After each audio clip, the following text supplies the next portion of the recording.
Good day, everyone. On the eve of the Commonwealth Heads of Government meeting, which will be held in Kigali between the 20th and the 25th of June this year, journalists, authors, academics, and other experts from various Commonwealth countries are coming together in this virtual conference to discuss and share the experts' views and the relationship between Rwanda and the most important Commonwealth values at the time when Rwanda will begin to chair the organization for the next 2 years. As the spotlights are on Rwanda right now for that event, we ask ourselves this question: do the member states of the Commonwealth really care about its values? So to start our conference, I will now introduce to you Mr. Valentin Akayesu, who's the facilitator of the first panel. Thank you.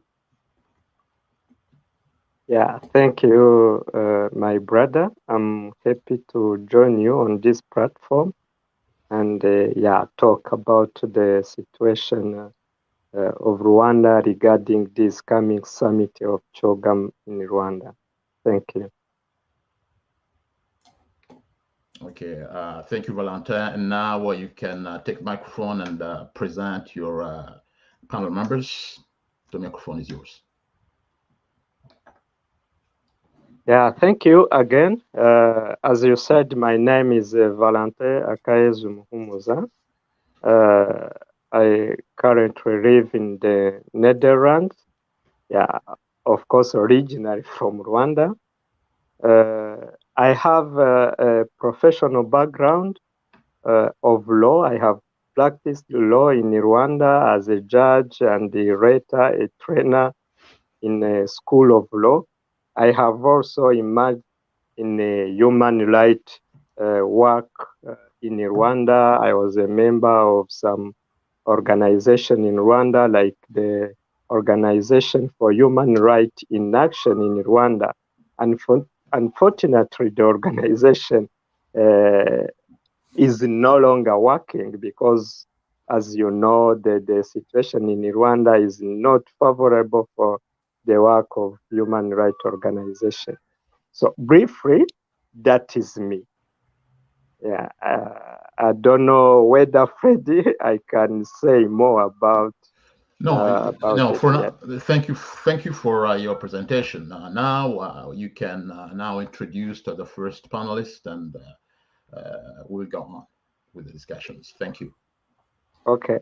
The first panelist is Mr. Phil Taylor from Canada. Phil Taylor is a Canadian and veteran broadcaster with many years' experiences in media experience on radio. Taylor is the host of the Taylor Report on CIUT 895 FM on the University of Toronto. For many years, his CIUT Taylor Report was the only North American broadcast outlet giving voice to dissident Rwandans and ICTR defense attorneys. He is also laureate of 2018 Victor Ingabire Umuhoza Democracy and Peace Prize Award. Mr. Taylor, we are happy to have you on this platform. Thank you.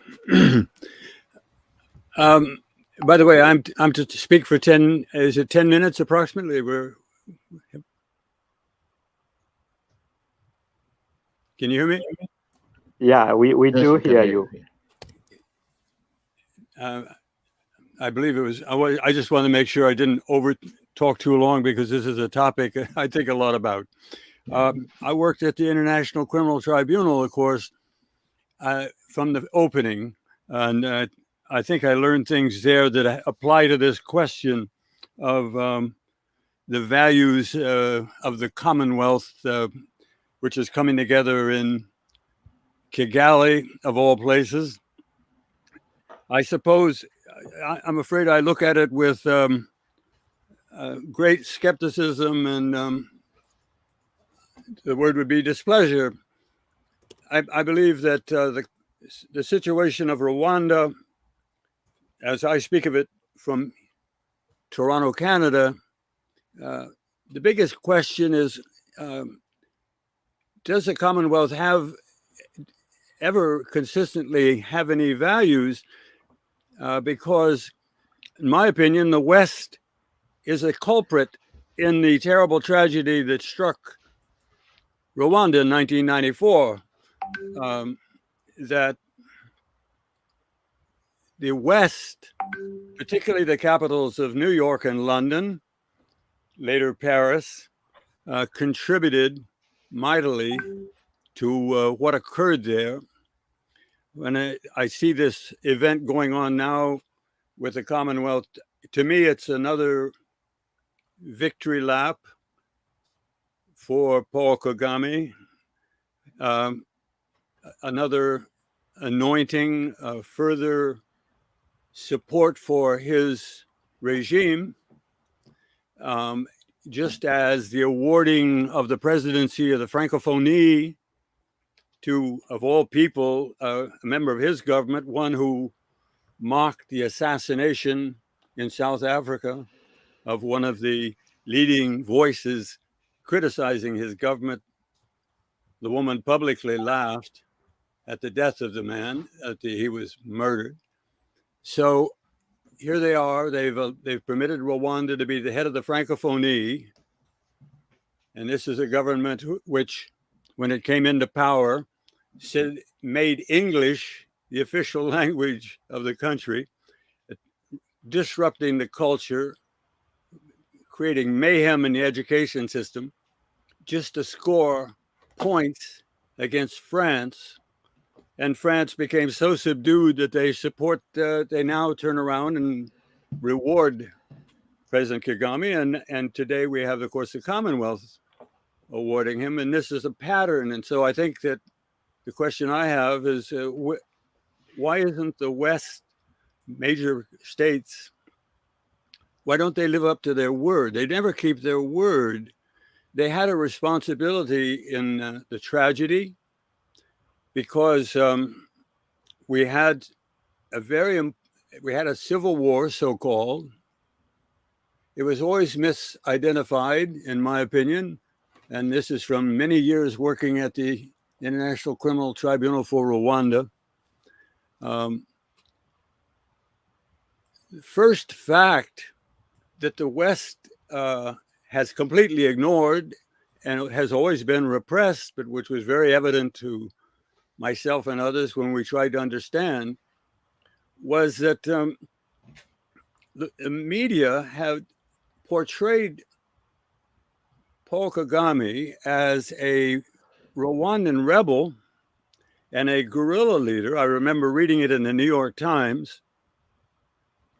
And in the middle of a long article explaining who he was, the New York Times said he had been a general in the Ugandan army.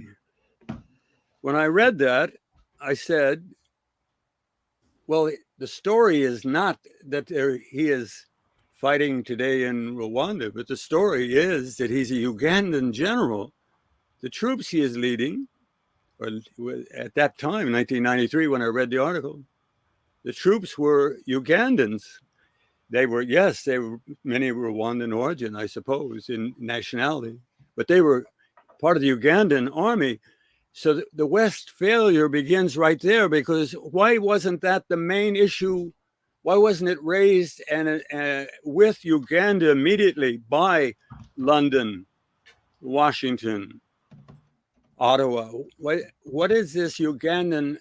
Mr. Taylor, Taylor, can I allow me a little bit to stop? Because we will back on this statement you are making.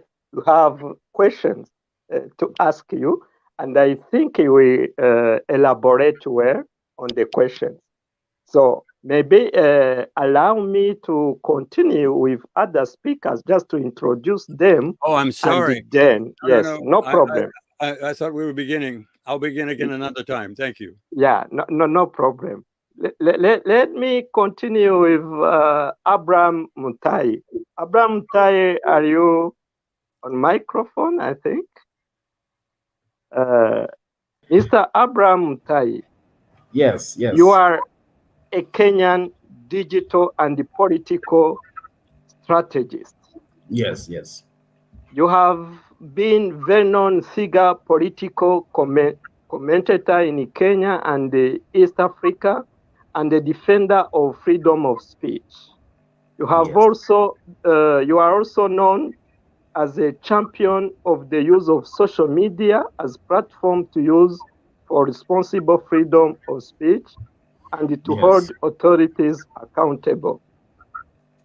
You have over 500,000 followers on Twitter, which is incredible. And you have also committed on Rwanda freedom of speech and the media and got attacked that we talk about in this conference. Yeah, I do have to remember you are also the awardee also of Ingabire Prize, Ingabire Prize. So, something to say in 1 minute? Okay, that's quite a good introduction. I hope my audio is good. My audio is good.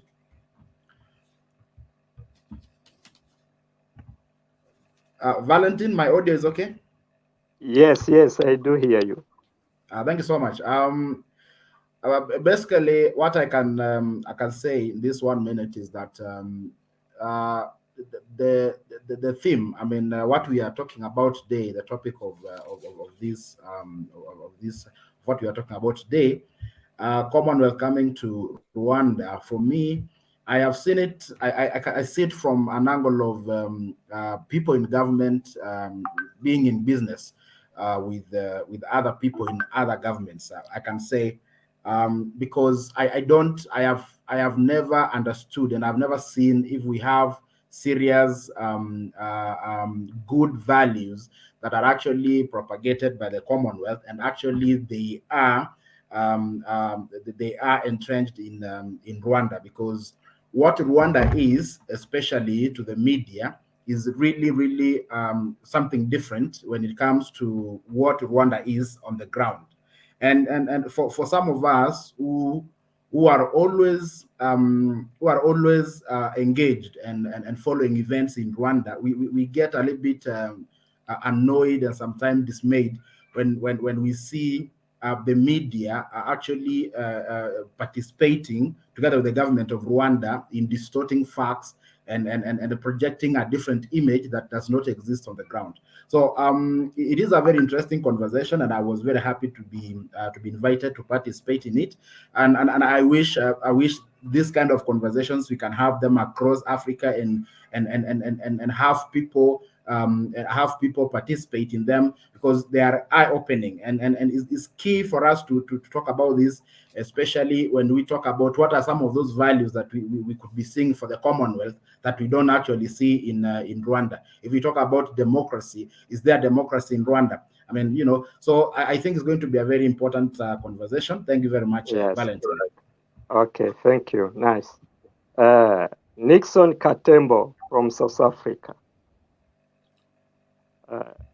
Are you with us? Me? Yes, I'm with you. Yes, how are you, Nixon? Certainly fine. If I can be on this platform, that means I'm still alive, and thank you for the opportunity for being here. As a person in the media who has been following events in the Great Lakes region, personally as a person who comes from northeastern DRC in the Ituri province, and having suffered at the hands of rebel invasions and the subsequent creation of proxy militia in my own country of origin, the DRC. This platform is very closer to my heart, especially looking at the Commonwealth principles that is set out in the Commonwealth Charter. There are about 16 of them, but one touches me is the Charter number 3, the principle number 3, which talks about international peace and security. and whether Rwanda fits into this category of being known as propagating peace and security while it is participating in a protracted war and wars of invasion since 1996 up until today in Eastern Congo, and creating militia groups under the name that they are Congolese group, but actually in real essence, they are militia that are funded and armed as well as supported by the government of Rwanda to actually feed into the narrative of economic miracle that the Rwandan government has done. And one who should not miss our words in talking about it, that this is a government of run like a mafia type of government, of which the general vehicle of this mafia is a Crystal Ventures, which is the economic wing of the Rwandese Patriotic Front. So that is the question that where we lie, and I think going forward in this discussion, I hope that we expand on them in greater details. Thank you. Thank you, Nixon. I first inform our audience the person who you are, because I have not put it. So let me do it right now. Nixon is a political and current affairs journalist and reporter based in South Africa. Nixon appeared on various South Africa television outlets, particularly CABC, sharing his expert commentary on conflict and political dynamics in the Great Lakes region of Africa, including Rwanda. In South Africa, is known within the media sector as the man to go to for information and expertise related to the region. Thank you again, Mr. Nixon. So let me call Dr. Anjan Sundaram. Dr. Sundaram, great to have you. Thank you, Valentine. And okay. Can everyone hear me? Yes, I do hear you. Let me first introduce you to our audience. Yeah, of course, I know many Rwandans who follow the development of media and the human rights, of course, know you, but it's better to recall who you are for the other people who don't know you. Dr. Ajan is an award-winning journalist who has reported from Africa and the Middle East for the New York Times and Associated Press. His writings have also appeared on the Washington Post and Los Angeles Times, The Guardian, Huffington Post, and many others. In 2006, Anjan received the Reuters Journalism Award for his reporting on Pygmy tribes of Congo's rainforest. 2009, Anjan Sundaram began a journalist training program in Kigali, the capital of Rwanda. After his training, almost every reporter he instructed was arrested or forced to leave the country, caught in tightening web of strict media control. In his book, Bad News, The Last Journalist in the Dictatorship, Anjan offers an incredible first-hand look on the rise of dictatorship and the fall of the free speech.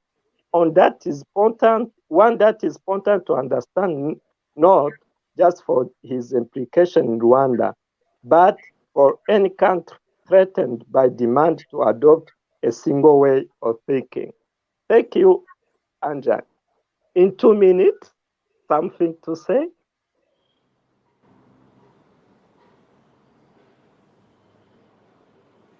Your microphone, please.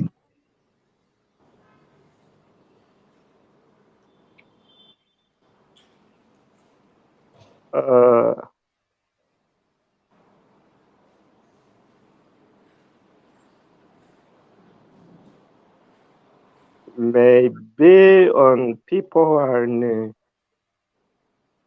techniques.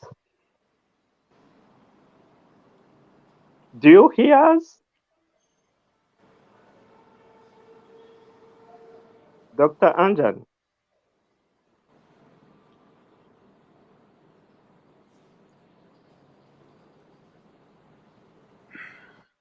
Anjan, you are on mute, I think. You can unmute.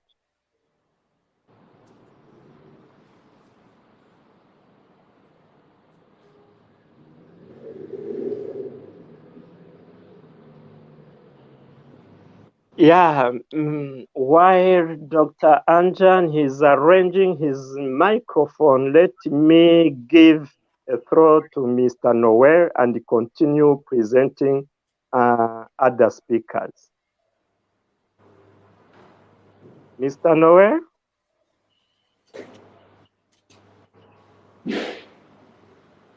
Mr. Noel?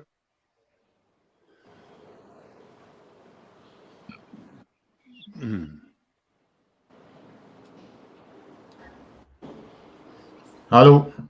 Hello, Mr. Hello. Noel. Thank you, Valentin. Thank you for Okay.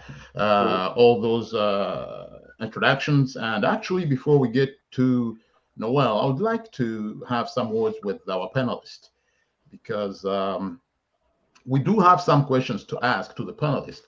I'll probably start by Phil Taylor. Phil Taylor, as a Canadian, what do you think will benefit for Rwanda by becoming a member of the Commonwealth? Do you think it is well placed? Do you think Rwanda is well placed to become the chair of the Commonwealth, the position that requires to promote and inspire member states such as Canada in implementing Commonwealth values, including democracy, human rights, freedom of media, and so on? What do you think about it? Well, I think that you have to turn the world upside down to understand Canada. The idea that Rwanda has less respect for human rights than Canada. Canada participated in establishing Mr. Kagame in power. They've worked very hard. They've made life miserable for many people. Many Rwandans have been transferred out of Canada to Mr. Kagame's regime long after organizations such as Amnesty International and Human Rights Watch all said this is not a place that anybody ought to be transferred to. There is no justice there. They coordinated. So in a sense, I have to say they're brothers, because they have been providing help, support for the Kagame government. And I think it's, in a way, it's they're making matters rather, I'd say, nakedly obvious. I would say one thing, and I noticed someone asked a question, a good one, which is that another one, which is that what should Trudeau do? I would ask him to have public hearings by the Parliament into the conduct of various Canadians who played a role in 1994, starting with General Dallaire, because the Belgians did it. The Belgians wanted to know what happened, and their parliament met on the subject. And France had more than one. I think that would be a good start. But as for the Commonwealth, they're just continuing the process of aiding and abetting Paul Kagame. Okay, thank you, Phil. Thank you very much. And Mr. Mutai, as a Kenyan, I know that you have used your social media expertise to comment on Rwanda issues. What was your experience at that time in interacting with Rwandans? And is it different from your Kenyan audience, or you find it being the same? My experience is actually it's not the same. It's not the same. I find it a little bit different, because the issues we are facing in Kenya are a little bit different from the issues in Rwanda. For instance, there in Kenya, we do have freedom of expression. We have freedom of speech. We speak freely. We support whoever we want. There is a well-established political environment. We have people in the opposition. We have almost 150 political parties in Kenya. And the situation is totally different in Rwanda, where we find that most of the time, the situations there are actually, people are conditioned to think and act almost the same way. And when you act differently, right from the top, from the government top down, they will actually come down very hard on you. And I find this, and I find it a bit weird and strange that even citizens of Rwanda who are on social media are actually aiding the government in doing this narrative. For instance, when I started speaking about issues in Rwanda, and I was so much fascinated by the musician who was actually murdered and assassinated. I was fascinated by his way of thought and what he was fighting for. During that time, when I was speaking about that, the Rwandan government reached out, the ambassador here in Kenya. Of course, I think he was, of course, sent, of course, by the government in Rwanda. He reached out, and the kind of narrative that the kind of tweets and posts I was making, they really didn't. The government of Rwanda didn't want me to go that route. What they really wanted is me to, to speak mostly about the government-sanctioned narrative of what really happened in 1994. So that government-sanctioned narrative is what they always want everybody to speak about. And when you speak contrary to that government-sanctioned narrative, you find that there are so many, I believe, so many Rwandan people who are on social media, and probably they are paid by the government to always come and attack me. They've always attacked me. They've called me names. They say I'm being paid by NGOs. They've said I'm being paid by people in Europe to smear or attack the government of Rwanda. But these are facts. These are issues. These are facts. And both sides of the divide during 1994, they committed crimes. And you cannot just say one side committed a crime while the other did not commit a crime. So it is a fact. It is a fact. People died from both sides. And in Rwanda, speaking about that is a little bit difficult because people come down very hard on you. I was actually blacklisted from ever traveling to Kigali. I don't know if my name has been removed from the blacklist, but so far I was informed by the Kenyan government that I should never travel to, for my security, I should never travel to Rwanda. And it was during this time the Rwandan government reached out asking me to, they actually were going to sponsor me to travel to Rwanda. And they thought that they needed to re-educate me on what I really know about what happened in 1994. So they say that they're going to show me around, they're going to, show me, educate me what happened there. And basically for them, they wanted me to, understand the official government narrative. Okay, so, thank you. Thank you very much, Mr. Mutai. Now I will give back the microphone to my friend Valentin to continue on. Thank you.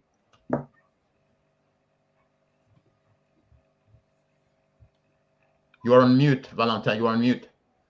Dr. Sundala. Dr. Anjan, I hope you are on microphone. Sorry, now, okay. Can you hear me now? Yes. Let me ask you a question about the development of journalism in Rwanda. You know you are expert in this field, and you have a very specific knowledge about the situation of journalists in Rwanda. So there is a Choga, this summit that will be held in Kigali in coming days. And we all know Commonwealth is based on different values, among others, promoting peace, dialogue, freedom of media. So what the assessment do you make about the progress of media in Rwanda, mostly after you have worked on the field in Rwanda? What assessment you can do today about the development of journalism in Rwanda? So thank you, Valentin. My book was about the demise of and destruction of free speech in Rwanda in 2010, around the 2010 presidential elections, and in the years subsequent. And since I left Rwanda over the past several years, I think the clearest indicator that free speech is even more under threat and even more restricted is that in 2010, Kagame won the presidential election with 93% of the vote. And in 2017, he won with almost 99% of the vote. I think that's a very clear statistical indicator that repression has been increased, free speech is tighter. And in my opinion, keeping in touch with journalists and the media situation, it's gotten more and more, it's gotten worse and worse over time. It's become tighter as Kagame has felt more and more under threat and concentrated power in the presidential office increasingly.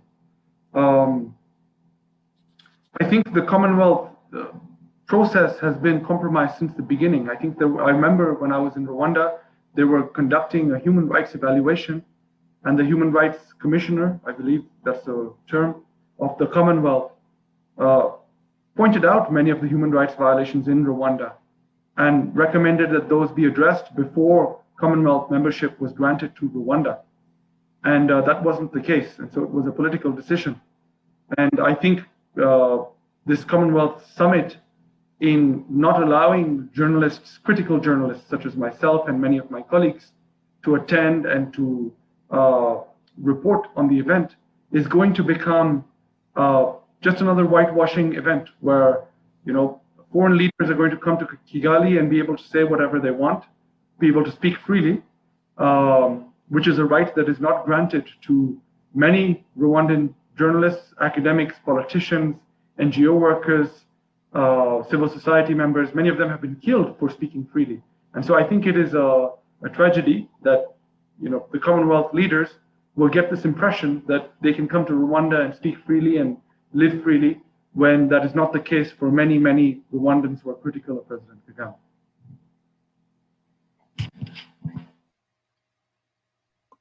Do you think Rwandan journalists can expect something from the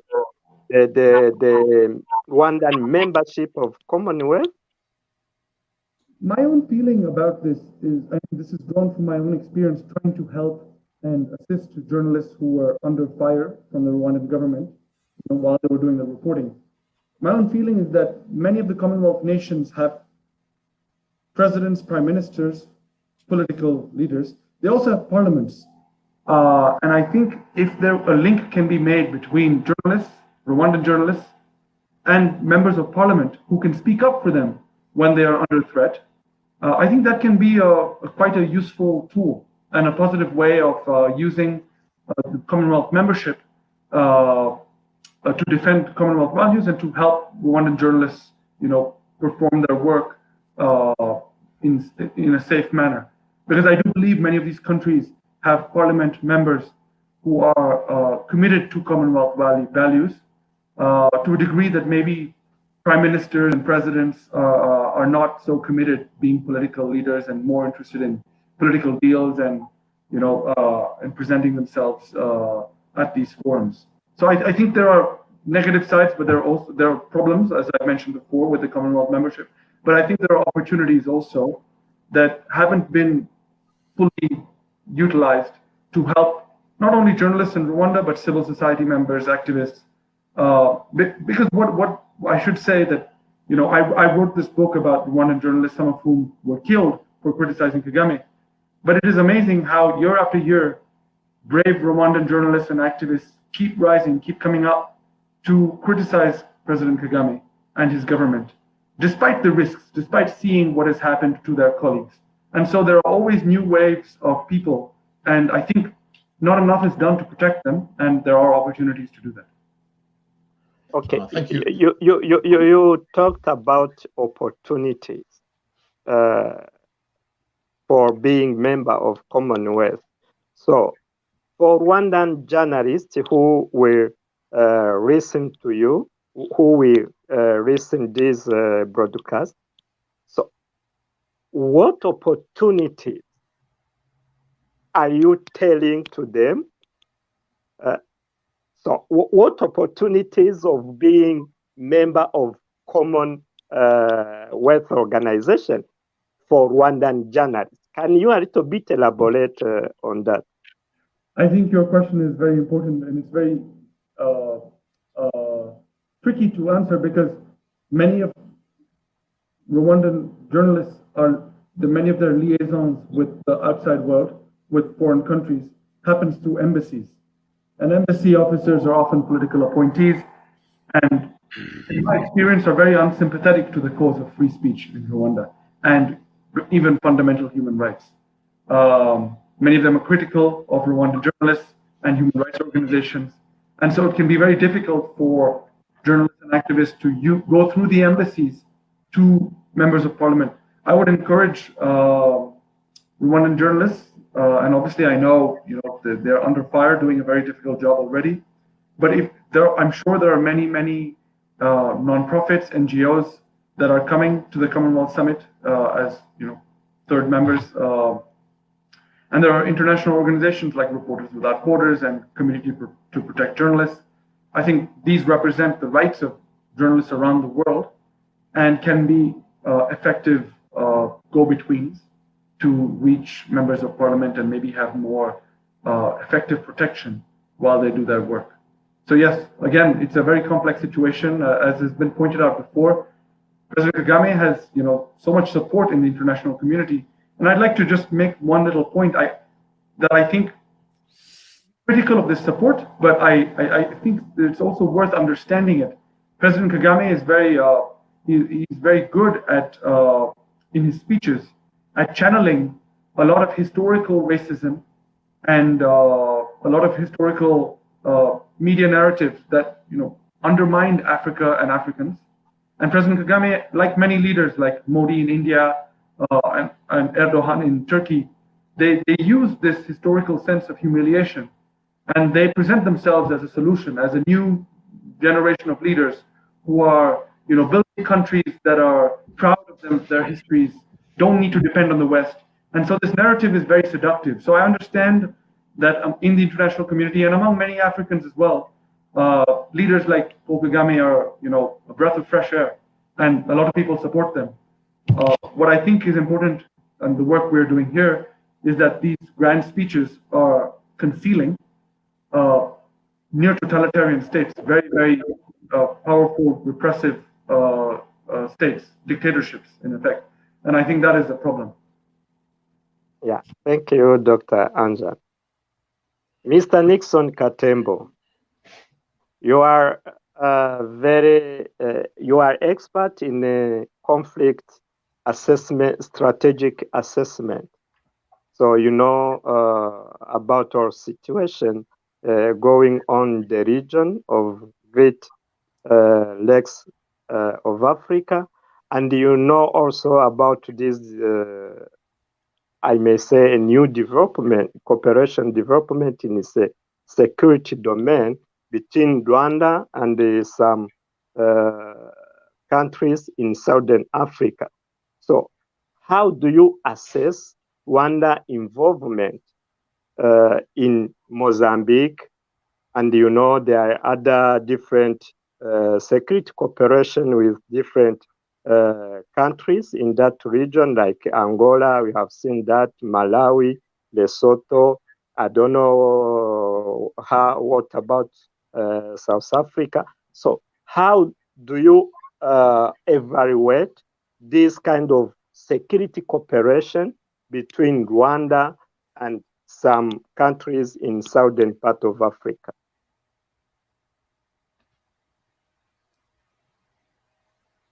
Your microphone, I think. Okay. I think it is important to underscore the point that these security cooperations are meant only for one thing, to sanitize the regime in Kigali as a one contributing factor to international peace and security in the eyes of the public opinion.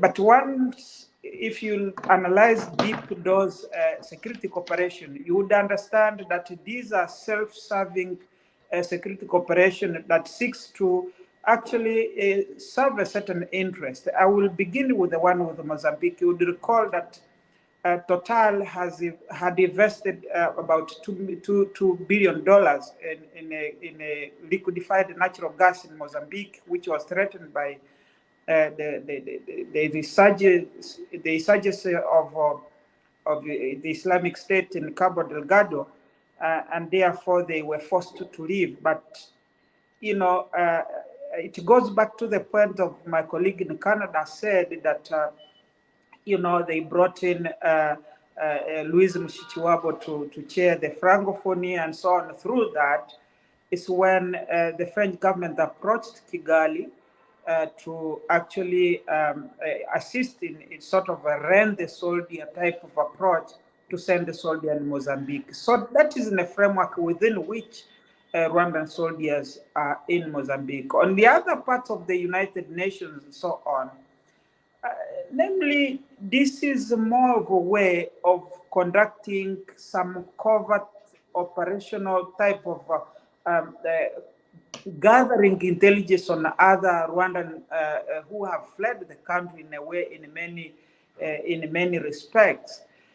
But to say that the military cooperation have an engagement in a way that they contribute positively in an aspect of, or in the eyes of those who do not understand the dynamics and the political interest that, as well as the economic interest that comes with those military cooperation, you would say that it's a positive point, which one cannot take away from the Rwandan government in contributing troops to the United Nations missions in the South Sudan, as well as in Mali.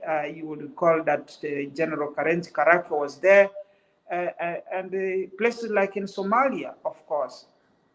But coming to the security question in the Great Lakes region, and lately what is happening, for example, in the DRC, where just of last night, President Tshisekedi writing to British Prime Minister Boris Johnson, you'd see that this an ongoing continuation of what has been happening in Eastern DRC.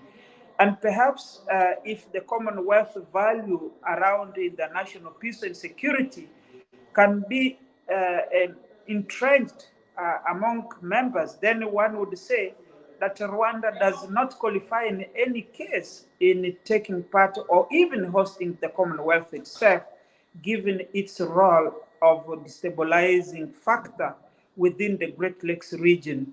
And I should mention that this is not just only about the Eastern DRC. Burundi have a similar problem, although the Burundians have stand firm against the bully that has come from Kigali by supporting the likes of General Niyombare and the likes of Hussein Rajab to mount a coup in Burundi against the late President Pierre Nkurunziza. So going to Kigali at the moment when all these aspects of security and the general destabilization of the Great Lakes region at large, I don't think that it really espoused to this particular value of international peace and security in the Commonwealth Charter is all about.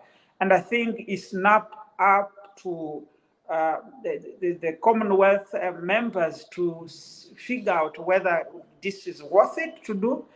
I say this because, as I said earlier, that it is more of a trade than the real value that the Commonwealth espouses.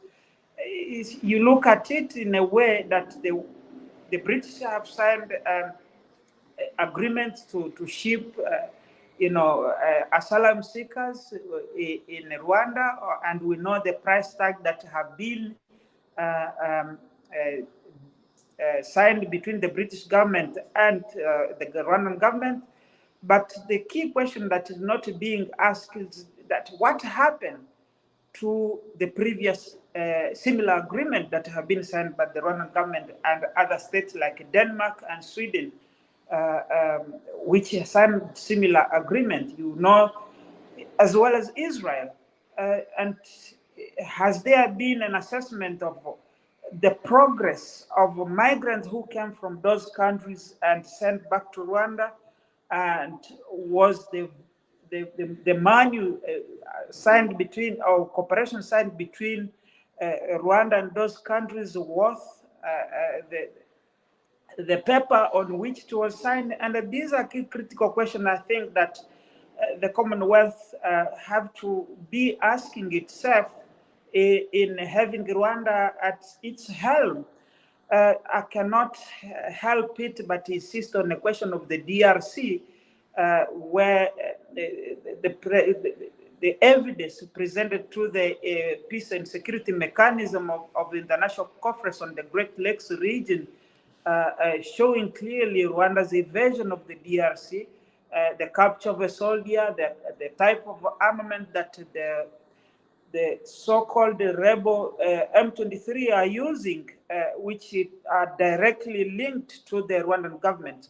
So these are key critical questions that one need to ask going forward. And if you ask me whether Rwanda is espousing those values, I think the answer seems to be in the negative, the way I see from the perspective of someone who has been watching the event unfold in the Great Lakes region. And in essence, those military cooperation, coming back to the main question here, is that they are geared just to bolster Kagame's image in outside the world, not necessarily without looking at the issues of the security in the Great Lakes region as well as East Africa. And unfortunately, even other Commonwealth members within the East African region, such as Uganda and Kenya, as well as Tanzania, they are well aware of this, but they are not even taking the leadership to make sure that they rein in on their own neighbor in a way they have been handling the peace and security in the Great Lakes region, let alone the issue of Congo alone, because for the issue of Congo, there have been an argument that we are fighting for Rwandophone-speaking people in Eastern DRC. One begs the question, for how long this narrative can go on? We know for the fact that it was the very same narrative that was driven in 1996 when Congo was first invaded. The same happened in 1998. As well as in the images of the CNDP of Laurent Gbagbo in 2005. Then you have the images of the M23 in 2012. So it's really begs the question to ask, if you talk about international peace and security in the Charter of the Commonwealth, what does really the Commonwealth in general stand for? If you can admit a member and then a member being at the helm of your organization in defending the very same principle that the very member is violating. Mr. Nixon, just on that, how do you see the fate of refugees in that region of Southern Africa? Because there are many Rwandan refugees in Mozambique, in Malawi, in Zambia, and in other different countries. So how do you see their fate in regard of this security cooperation agreement between Rwanda and those countries? So as long as we know that refugees there in those countries are threatened, we have seen many being kidnapped, others killed, others their properties being confiscated. So how is their fate in the views of the government of those countries? I think,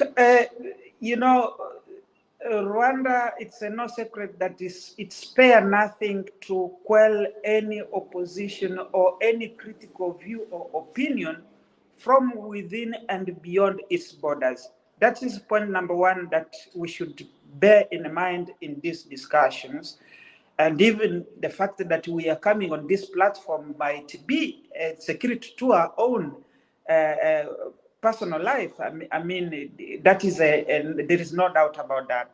If you ask me about the security cooperation between the Southern African countries and the government of Rwanda, it's geared towards actually not having a genuine security threat that's coming from these countries towards Rwanda, but rather making sure that there is a covert operation against most of these refugees who are seen to be prospering in those countries, making their own lives and continuing without hindrance. And clearly, it seems to me that the Rwandan government does not want any refugee, especially who does not toe the line of government, to carry on with their lives. And you talked about those who have been kidnapped in Mozambique. You talked about those who are being killed in various Southern African countries. And you recall the attempt on Kayumba Nyamwasa here in Johannesburg, the killing of Patrick Karegeya, which has been talked about. But there are many others who are dying in silence, who perhaps whose name might not be known to the public and might be not influential. And the very same agreements that are signed by this government is the one that facilitates military attachés to actually send in people who are spies in nature, or even snipers who just go on and attack these refugees. And that's the danger of those military cooperation. Now, we recall that there was recently an agreement signed between the government of Lesotho on security cooperation in terms of security training. And one wonder, what is the aim for? It's because the South African government stood firm against the Rwandan government to committing atrocity on its own territory, and therefore, Mr. Nixon, let's give a throw to other speakers before we finish the first part of our intervention. I want to come back to Mr.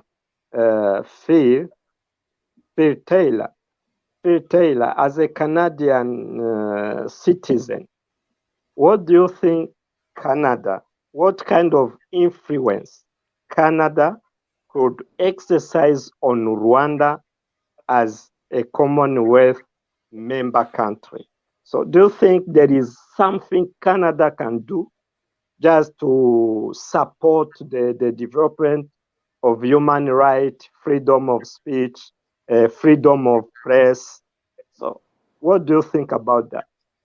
Do you see anything the government of Canada can do in this sense? I think the government of Canada needs to act on its rhetoric. Some more appropriate reaction to news, such as that once again Rwanda is sending troops for the third, fourth, fifth time into Congo. Canada should say firmly, we don't believe they should be there. If they continue to be there, we don't want to be part of any organization with them. If they were to say that, eyes would open up in Kigali. But everybody uses, I'm sorry to say, within the Commonwealth, my impression is they all have mastered the language of, we are deeply concerned. This seems, this is a troubling bit of information. We're going to look into that. We're going to have conversations. When in fact, they're working very closely with people who are committing serious crimes domestically and against their neighbors. Thank you. Thank you, C. Mr. Mutai, you are a Kenyan citizen. Kenyan is in democracy, has much more advanced in terms of democracy, and human rights respect in that region. So what do you think Kenya, as a member of East African Community, as a member of Commonwealth Organization, as also a friend and a partner of Rwanda, what Kenya can contribute to help to support Rwandan effort, the Rwandan citizens' effort to promote democracy and human rights in Rwanda? Your microphone. Thank you. I will answer that one. Then also I'll answer another question I've seen on our chat here. I think there's a lot that Kenya can do to support citizens in Rwanda. And one of those best efforts is actually to support the citizens who are living in Nairobi. I do know a big group of citizens of Rwanda who live in Nairobi. The government of Kenya can also support them in terms of providing asylum or providing a place where they can transit into other countries where they are looking for asylum or actually trying to move away from Rwanda. And also we also do have Rwandan refugees who live in Kenya. I believe that the Kenyan government can increase support to these refugees by also giving some of them resident status where they can still work within the country. I know a very large group of Rwandan citizens who have been given work permits. They live here comfortably and they go about their businesses without much hindrance. So I think as much as sovereignty and statehood is concerned, there's little that Kenyan government can do, apart from just supporting the citizens who come here. I think that is as far as the government can do. But looking at this question here about whether Rwanda actually is the best East African country to convey the Commonwealth values, I believe it is not. In fact, it's the worst example that we can ever have. If the Rwandan president hunts and kills his opponents and political critics across Africa, the Rwandan president kills his own people who actually dare criticize him within his own country. The Rwandan government invades another country, invades Rwanda, and they shoot at protesters. So the Rwandan government shoots protesters who are refugees who are just protesting. So I don't believe those are the values that Commonwealth actually is propagating. And if those are the values, then Commonwealth is nothing but a club of a few people who are actually trying to uplift a certain hegemony. And as someone, there's someone who said there, one of the panelists, that Commonwealth really, when you look at it at the bottom line, it is all about the United Kingdom. Is about the United Kingdom furthering their own agenda. So if we are going to say that Rwanda is the best example, and that's why, despite the human rights abuses, despite the fact that the Rwandan president has refused even to leave power, he thinks he's the only person who can lead Rwanda, and without him, Rwanda can never exist. Despite all these things, and they have been captured all over. Despite all that, the Commonwealth are actually taking the conference to Kigali. So you wonder what is it that the Commonwealth are actually are preaching or are propagating? Those values, Rwanda is the exact opposite of the values that Commonwealth will want be propagated.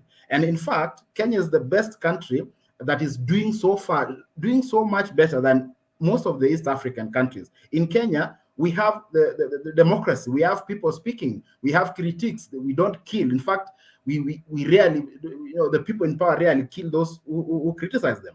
And here in Kenya, we still have political parties, and we have presidents who come and go. But if you compare that to Uganda, you compare that to Burundi, you compare that to Rwanda, I mean, Kenya should have been even the best country to host this conference. Kenya, we don't invade. We have not invaded any other country. In fact, we are sending troops to DRC to help them.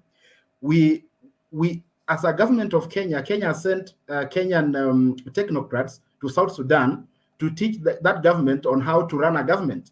Kenya, we have troops in Somalia helping them to stabilize their own government. So basically, we are doing much more. If we talk about values in terms of democracy and human rights, Kenya, we are doing much more better than Rwanda, and we are the best placed to actually hold this conference.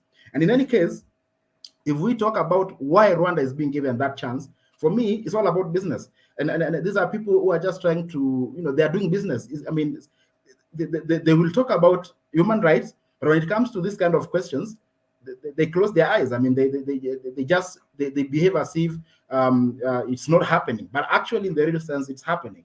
So yes, I believe Rwanda is not the best example here, and it is just it's an insult. In fact, it's an insult to some of us to have this kind of a conference going to Rwanda, despite all the human rights, despite all the killings, despite everything that is happening in Rwanda. Exactly, it's a shame to Commonwealth. Yeah, I think that is the understandable thing we can say about it. So thank you, panelists. I now return back microphone to Mr. Freddy, and just to he can let us to go in the second part of the conference. Thank you very much. Thank you.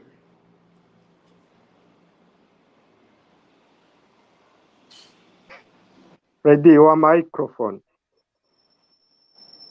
Sorry. Thank you, everyone, for participating in this panel. And we wish we had more time to discuss, because there are so many things to discuss about. But as we still have 2 more panels to follow, so we will go on and with the next panels. But before we do that, I would like to on my own perspective, listening to all of you, it gives me the feeling that with Rwanda being the next chair of the Commonwealth, we'll have so many things going on. We'll have probably to watch closely.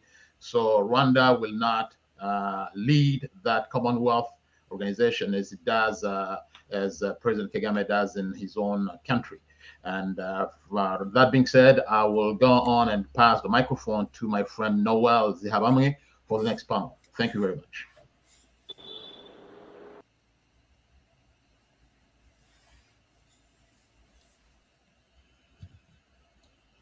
Noel, are you there? Freddy, can you hear me? Yes, I can hear you. Thank you once again, Freddy. Let me start by welcoming again all panelists who are joining us today to discuss, of course, about the upcoming Chogamu meeting in Kigali. So my name is Noel Zahamwe. I'm an Australian citizen of the Rwandan origin. I'm a human rights advocate at the Australian Human Rights Institute here in Sydney. The institute breaks silos based on academics, research, and all the problems to progress human rights issues, not only in Asia and Pacific, also around the world. Today's, of course, topic is, do the values of the Commonwealth values and principles mean anything to member states? Focusing on all spotlights on Rwandans. So I'm honored to be one of the facilitators today, especially at this very special program. And so today I'm privileged to be joined by different experts, from around the world, including human rights activists, journalists, authors, academics, and politicians, who are going to share with us their expertise or experiences or views on the relationship of Rwanda with the Commonwealth as Rwanda prepares to host this special or this important event. So joining me today, I want to start by welcoming Dr. Barry Collins. Hello there. Thank you for inviting me. Thank you. So let me start by introducing you to our audience, Dr. Barry. So Dr. Barry Collins is a UK-based writer and researcher.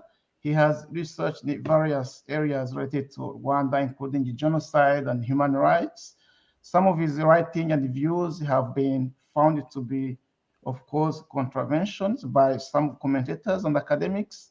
On the other hand, he was also credited with the most tightly urged, well-documented, and provocative challenge to the conventional wisdom. Among his publications include New Wars and World Wars, The Lessons of Rwanda, Rethinking Human Rights, Critical Approaches to International Politics, so published by Palgrave Macmillan in the UK. Welcome, Barry. So our next panelist is Pandashalo Evans Mwema, joining us from Zambia.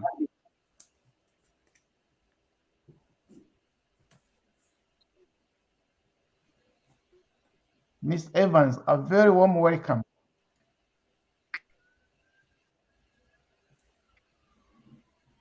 Can you hear? I'm glad to be part of the panel. Okay, let me make some very brief introduction about you. I know you have your own time to tell us who you are. We already very pleased to have you.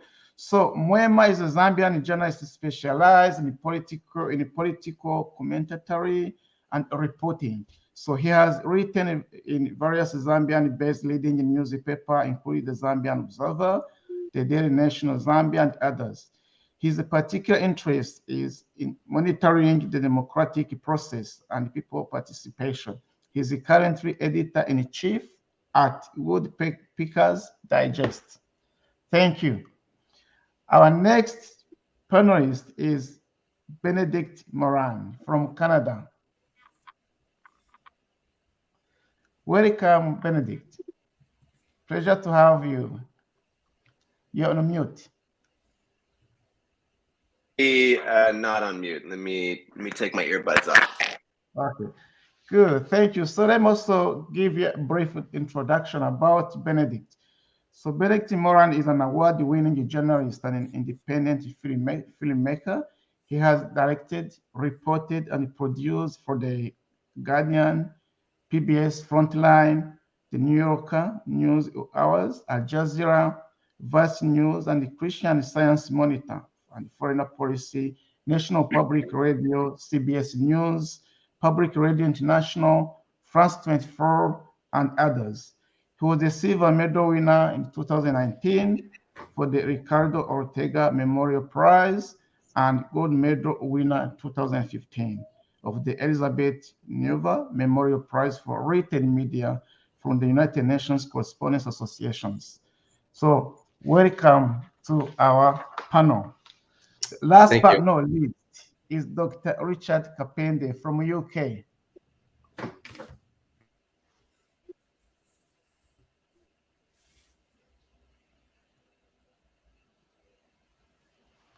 Dr. Richard Capende from UK.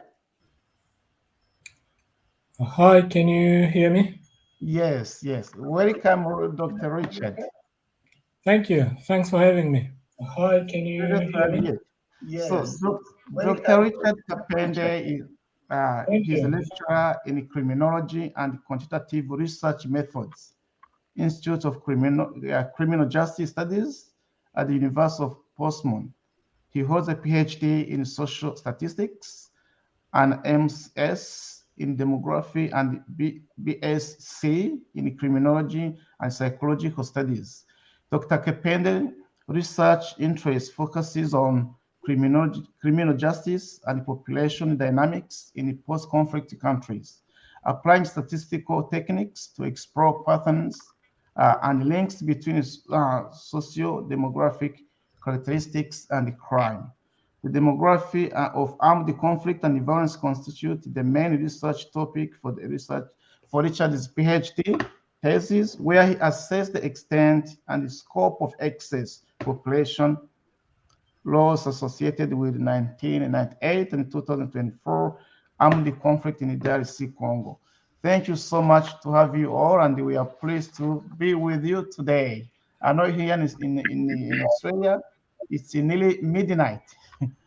So I know like Canada, it's morning time, then the UK, it's daytime, same as in Africa. So going back to, starting with now with Dr. Barry Collins. I have a few questions and I'll be going one by one. Dr. Baron Collins, what is your view on current Rwandan governance and human rights situation? Do you think Commonwealth membership will make a difference? Well, I don't think it's changed at all since Kagame took power in '94. I think that it's, it's one of Africa's most brutal dictatorships, and it's been enabled to remain that way because of the sustained support from most of the United States, Britain, and other Western countries. And I think, our task here is to expose this and to show really that this Commonwealth meeting is a demonstration of contempt for the people of Rwanda and for the electorates of all the Western leaders that they are supposed to represent, because they know the record of Kagame and his government, because they've been part of his own narrative. They have sustained his narrative, supported him. Britain to date has given £1.3 billion in aid to Kagame's government. And, it's no surprise that Kigali is now going to host the Commonwealth. And, if you have a situation where death squads are apprehended in places like London or in other areas where citizens are told that their lives are in danger from the Rwandan government, but they're told by the very same government that is now continues to aid that government that's sending the death squads, then you have to ask, well, what's the point of, asking about the values of these people and their organizations? I think our task really is to put them on the spot and to demand, I think, as Phil Taylor earlier suggested, that we have more inquiries into this that are public and ask more about, the role that Britain has had in creating and sustaining this dictatorship in Rwanda. So this should be a platform where many people, especially Rwandans who've been abused, whose the human rights have been violated. This was going to be a platform where people can raise the awareness of those issues. But it seems like especially the Western countries, yes, they understand, but they end up doing nothing. So what can Rwandans or the friends of Rwandans do in this context? Well, I think we need to do more of this. We need to connect more with each other, and we need to expose, as I say, the linkages that exist that sustain this, unbelievable violation of rights. And there are many ways we can do it. We're not a totalitarian society, thankfully. We have certain freedoms that enable us to do this. But we are up against a very severe cancel culture. And I know this from personal experience across Britain. And but that doesn't stop us and shouldn't stop us from telling the truth and exposing the linkages that we're talking about. So going back to Pandashalo Evans from Zambia, what the view of Rwandan governance or as a country that most of Zambians have? So we see people sympathizing. There's a clean city, there's a visionary person. So what's Zambian views on this?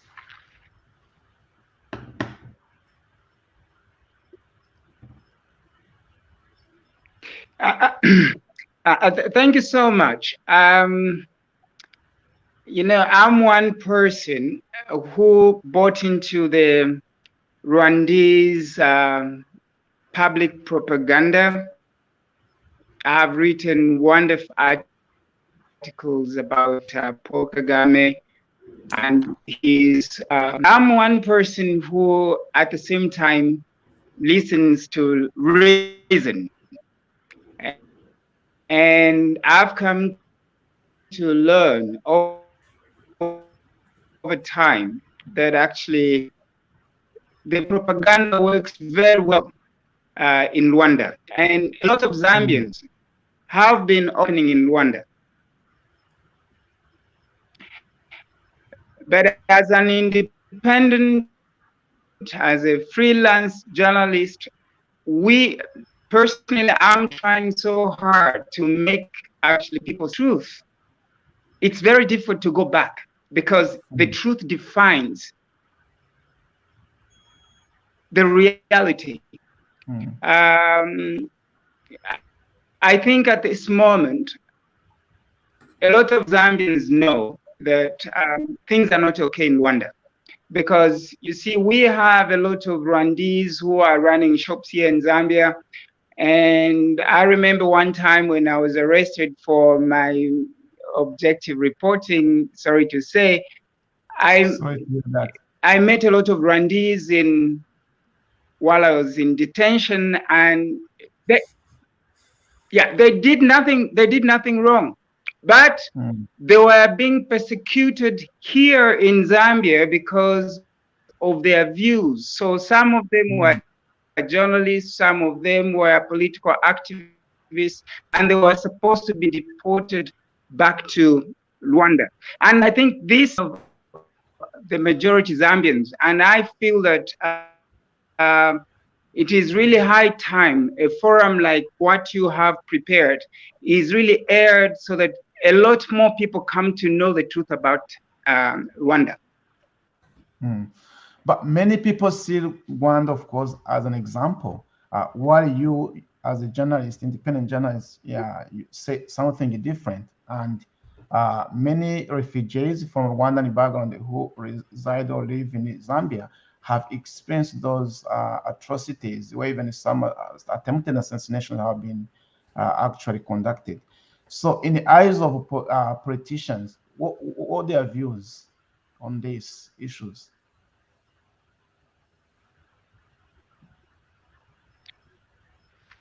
I feel that,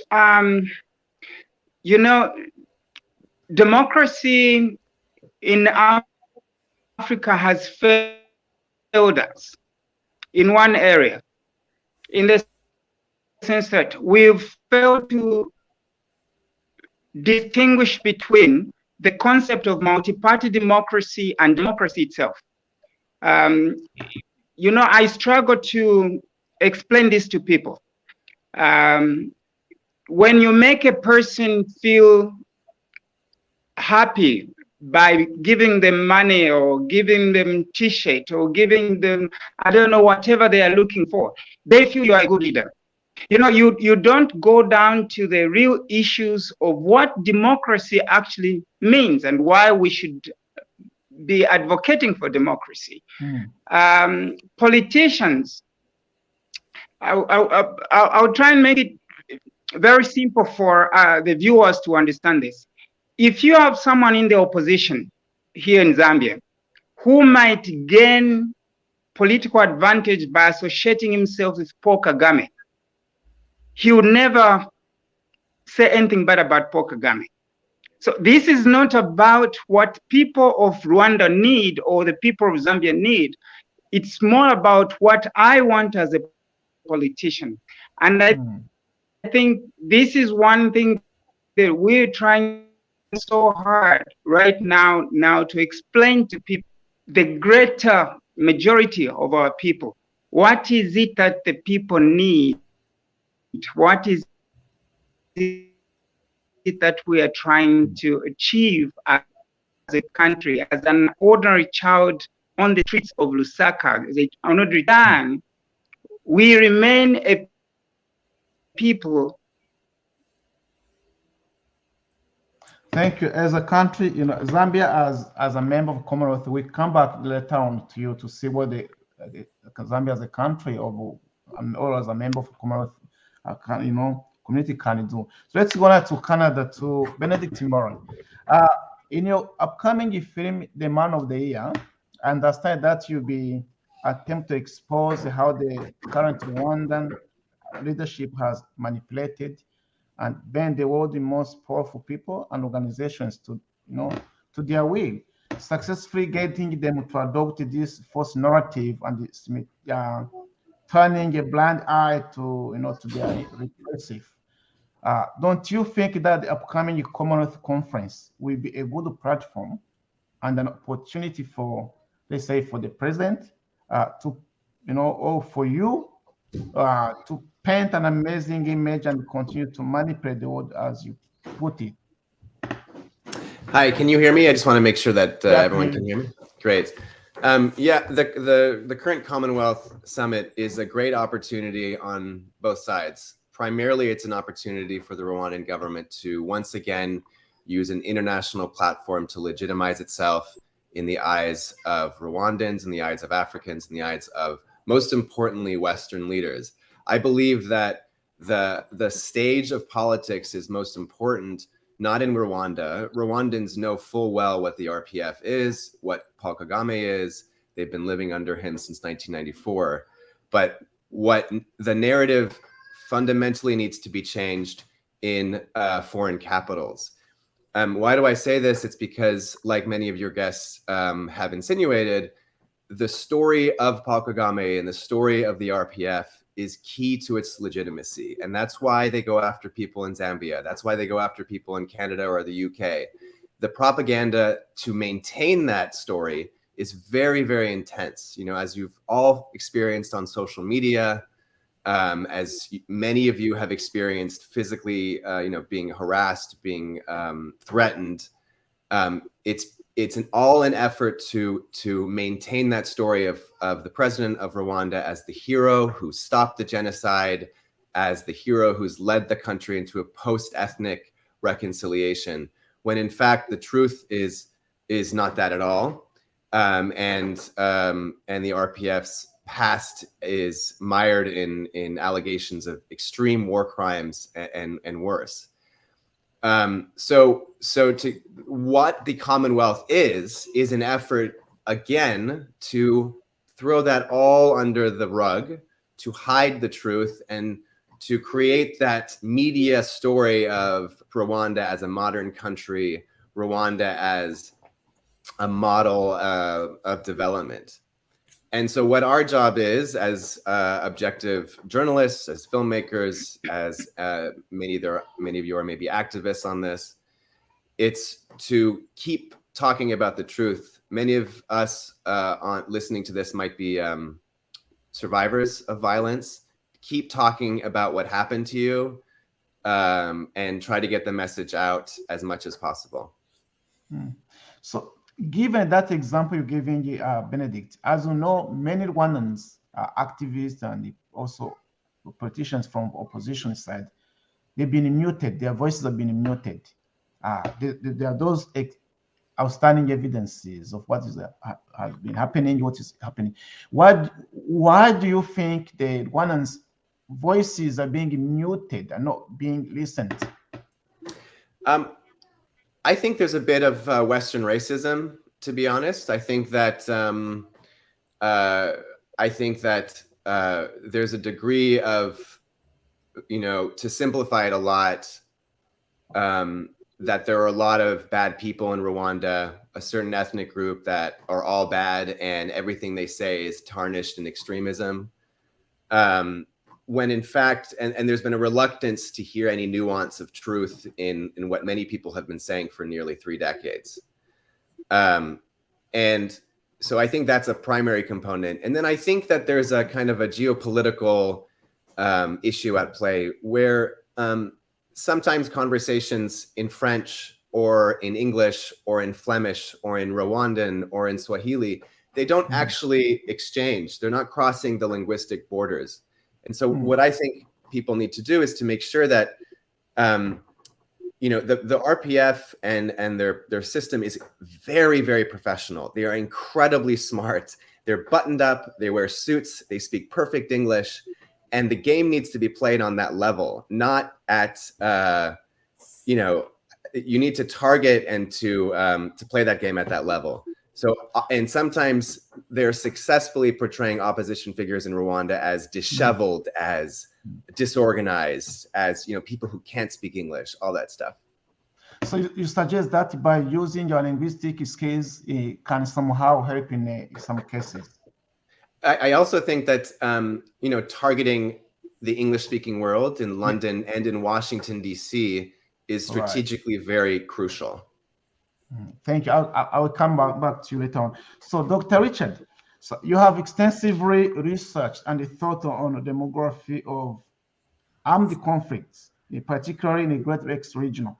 So, considering that one of the important values of the Commonwealth is international peace and security, are you hopeful that Rwanda will no longer be in any conflict in a sub-regional? Ryan, I also want you to comment on what is happening right now in DRC, Congo.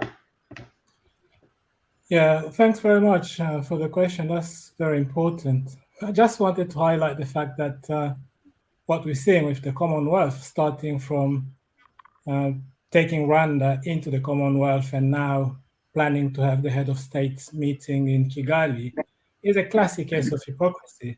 And this is kind of punctuated with countless contradictions. As we can see, the values and principles of the Commonwealth, anyone wanting to assess Rwanda on that, I don't think they will even manage to pass 3 of them, the top ones.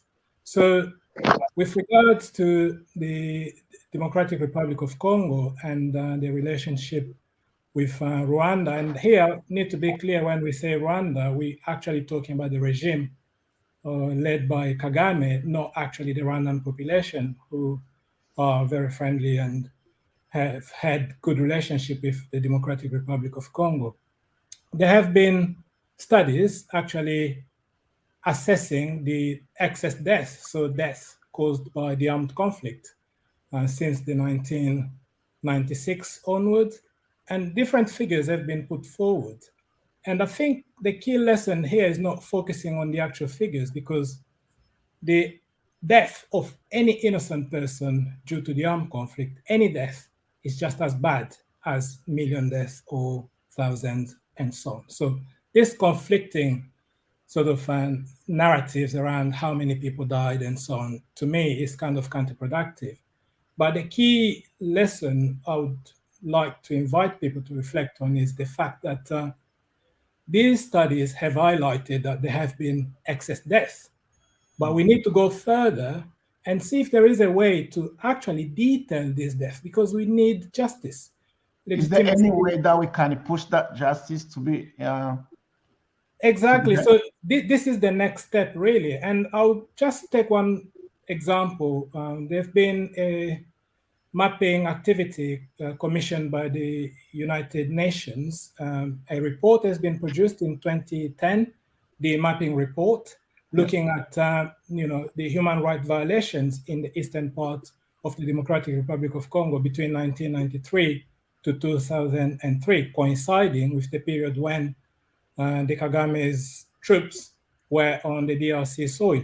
They've actually highlighted countless numbers of human rights violations, but this report has actually been shelved. This report has never been implemented. Why? And it's not one only report. Many reports actually have been exactly in Europe, United Nations, and also in Europe as well. Absolutely. Nothing is done about it. Nothing is done, and Kagame and his handlers are quite keen to keep these reports hidden. And when you hear Kagame himself talking about these reports, only recently he was saying something like, yes, he is actually criticizing the methodology. We know in social research, any approach has got strengths and weaknesses. Yes. So kind of focusing on the methodology is quite a really weak argument, because any approach we'll take to investigate these deaths will have strengths and weaknesses. So that's my reason. Then he was saying something like, okay, the report will create, if we implement this, it's going to create a narrative of a double genocide. So to him, this is almost his adversary. So he's going to undermine his claim to fame. So he doesn't want people, we don't care about double genocide. These are just words. We're talking about people, innocent people who have been killed. They need justice, regardless of what label you give them.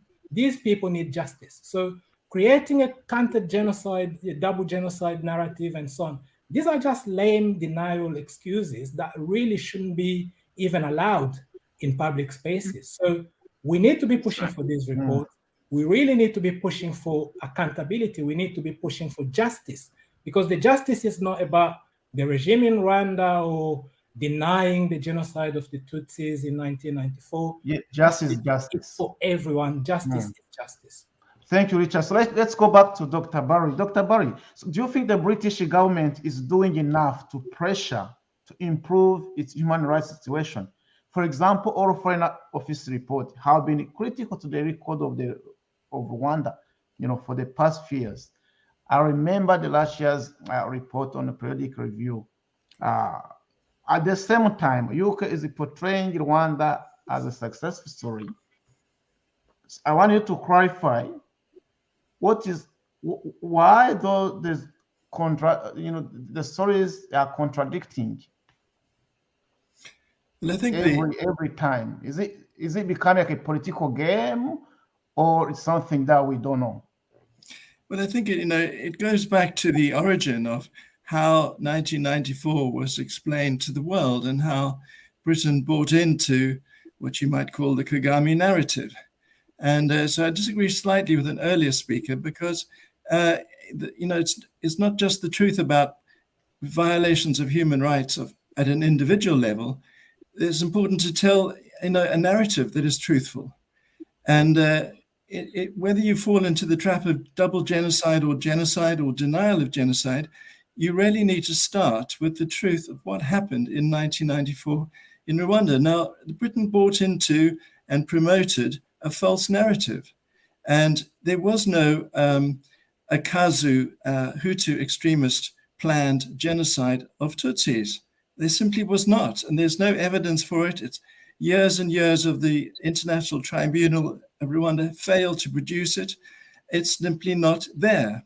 And if you want to look at, how was this, the greatest perpetrator of the tragedy of 1994 is Kagame and the RPF. And if you, look at the facts, it will support that proposition. And then, having established the facts on the ground, then you can form an overall analysis as to what words are best used to describe what happened. And so that's why our starting point that I think we must insist on is that the narrative has got to be rewritten, and a truthful one replacing what's there. And, every time this happens, we're simply reinforcing the Kagame narrative by not challenging it. And, there's no other starting point here. So in that way, what does the UK government do? I know there's many work that has been done surrounding this topic, and we have had some politicians openly saying the same thing, but still we see your government, the UK government supporting the Rwandan government. Also, at the same time, they hear those voices. They hear the voices of activists, the voices of people like you who have done outstanding work, but still nothing is done to show or to tell the truth. When is this truth going to be heard or to be shared? Well, yes, it's immensely frustrating that we're still banging on the same door and it hasn't really opened. But, that shouldn't deter us. And the more of meetings like this that we have, the more that we make these connections, the more chance we have of getting to where we need to be. And I do think that in many ways, Britain has really overstepped the mark now with its asylum program to Rwanda. This is another area that's opened up another huge can of worms. How can, Priti Patel tell the world that Rwanda is a safe country when they know they're not telling the truth? And in initiating this program of sending asylum seekers to Rwanda, they are inviting this debate, and they're going to succeed in getting it as long as people like us are going to participate. It was very good to see people standing up against that decision. Let's keep our hope that that will not happen. So let's go back to Panda Shallow Evans from Zambia. So what do you think Rwanda can learn from Zambia in terms of being a Commonwealth value respecting the country? I think there is a lot that Rwanda can learn from Zambia. Look, we may have our own problems in Zambia, politically, maybe socially, but we have made huge improvements when it comes to press freedom. Our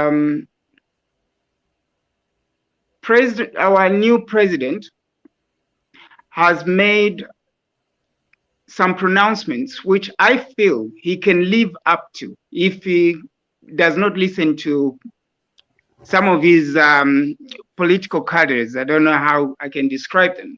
I think we are relatively free to express ourselves as journalists at this moment, as long as what we are doing is true. So you see, for the viewers who are seeing us from Zambia, I would like to bring up one very important aspect of this discussion. You might remember that Reporters Without Borders recently talked about the reporter in Rwanda who was sentenced to 7 years in prison. You know, the reporter is from Ishima TV, and you know Niyonsenga. You might know about Niyonsenga. And you know, yes, and you know the charges that he was given were assault, obstructing police officers, and practicing journalism without a press card. I mean, you can really tell that, you know, they just want to get rid of this person, but they can't do it. So they are trying so hard to find other cases. And I think in Zambia at the moment, we are trying so hard through the current government to avoid this level of pettiness. But the president has a very difficult. Do people, including the government officials, listen to this? Because yeah, I mean, it's still happening. You know, we are far from being a perfect in a perfect situation. I, for one, you know, people, because they knew me when I came back from Europe, I was an IT engineer, so they didn't know that I was a journalist. So when they didn't like my reporting, they wanted to arrest me based on the fact that I was pretending to be a journalist. You know, these things happen everywhere in Africa. So instead of discussing what a person is discussing, they would rather find a reason to arrest you. But I feel that we should give credit to President Hakainde Hichilema on the fact that he says, look, if someone is telling the truth, leave them. Let's work on what they have. So whistleblowers are not supposed to be arrested, which was not the case even in the previous regime. And I feel that Rwanda should listen, should watch. We are neighbors. We are people who have really come a long way. We were from a one-party state, which is more like the situation in Rwanda right now. But we have made strides. You know, we have cried. We've gone through a lot of issues, but we've made sacrifices. And I think as Rwanda now heading the Commonwealth chairmanship, they should really realize what that normally means. What does it mean? It means that they should be representing the Commonwealth. It's about democracy. It's about human rights. Yeah. Thank you. So let's go back to Benedict Moran. So let's repeat this kind of a question again. So, do you think the Commonwealth will have any positive impact to Rwanda? If so, which one? Or any lesson? No, I don't. I think, as previous guests have said, that the Commonwealth is a whitewashing exercise, and that Kagame has used, President Kagame has used these organizations to support his legitimacy. That's why he's, you know, left the Francophonie, but also then rejoined the Francophonie, putting his former Minister of Foreign Affairs at the head of it.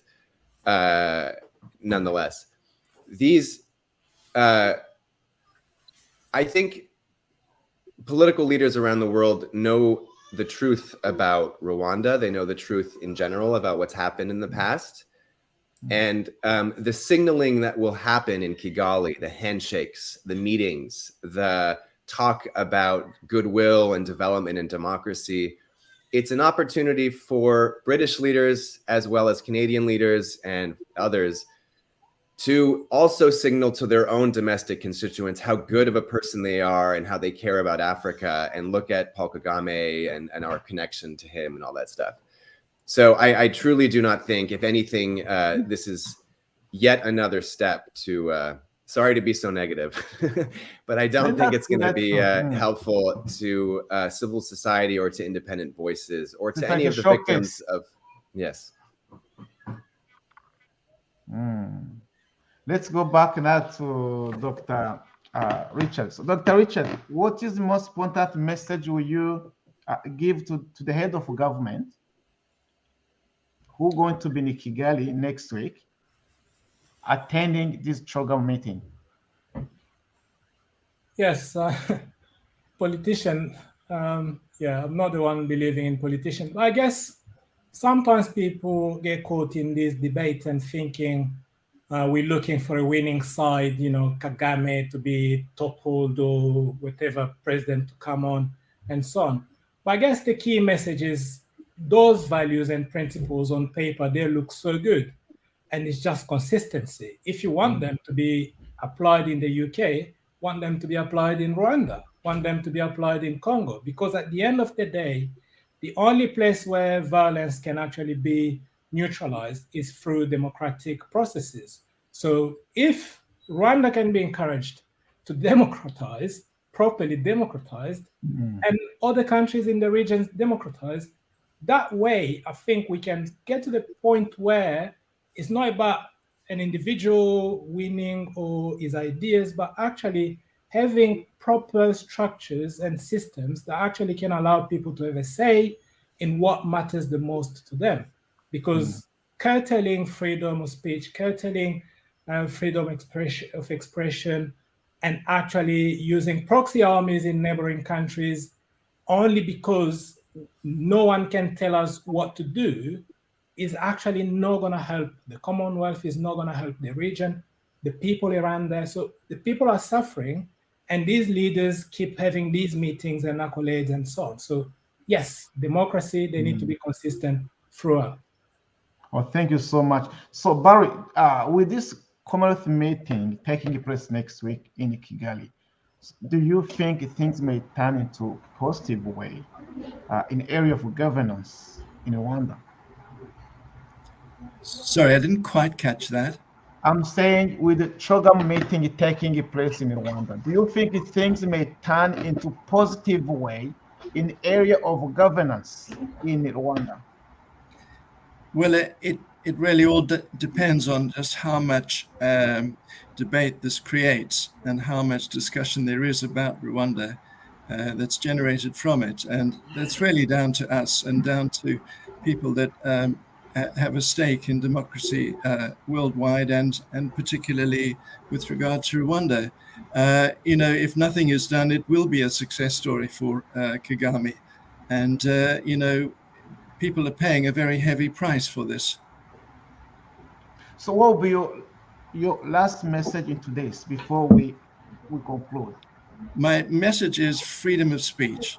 No holds barred on discussing what happened in Rwanda. 100% support of free speech in Rwanda and, of course, around the world about Rwanda. That's the starting point. It's the foundation of democracy.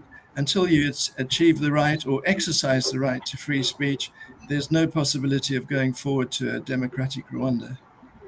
Thank you. So as last question to you, Mr. Pandashalo Evans. So Zambia has been a member of Commonwealth for many years than Rwanda.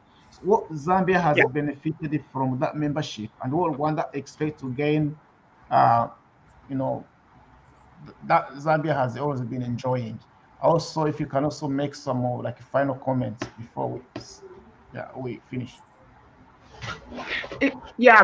I feel that we need to, I think as Zambia, we need to be able to speak to the political leadership in Rwanda so that they understand that we disapprove of what is happening in that country.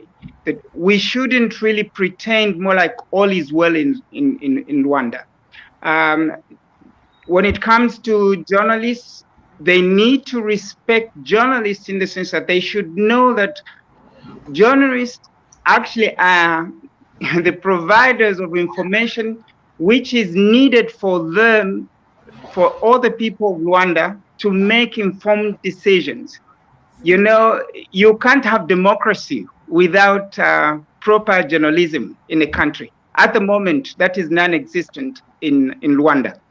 And I believe that we stand really on a strong ground as Zambians because of the respect that we have, having helped liberate most of the Southern African countries.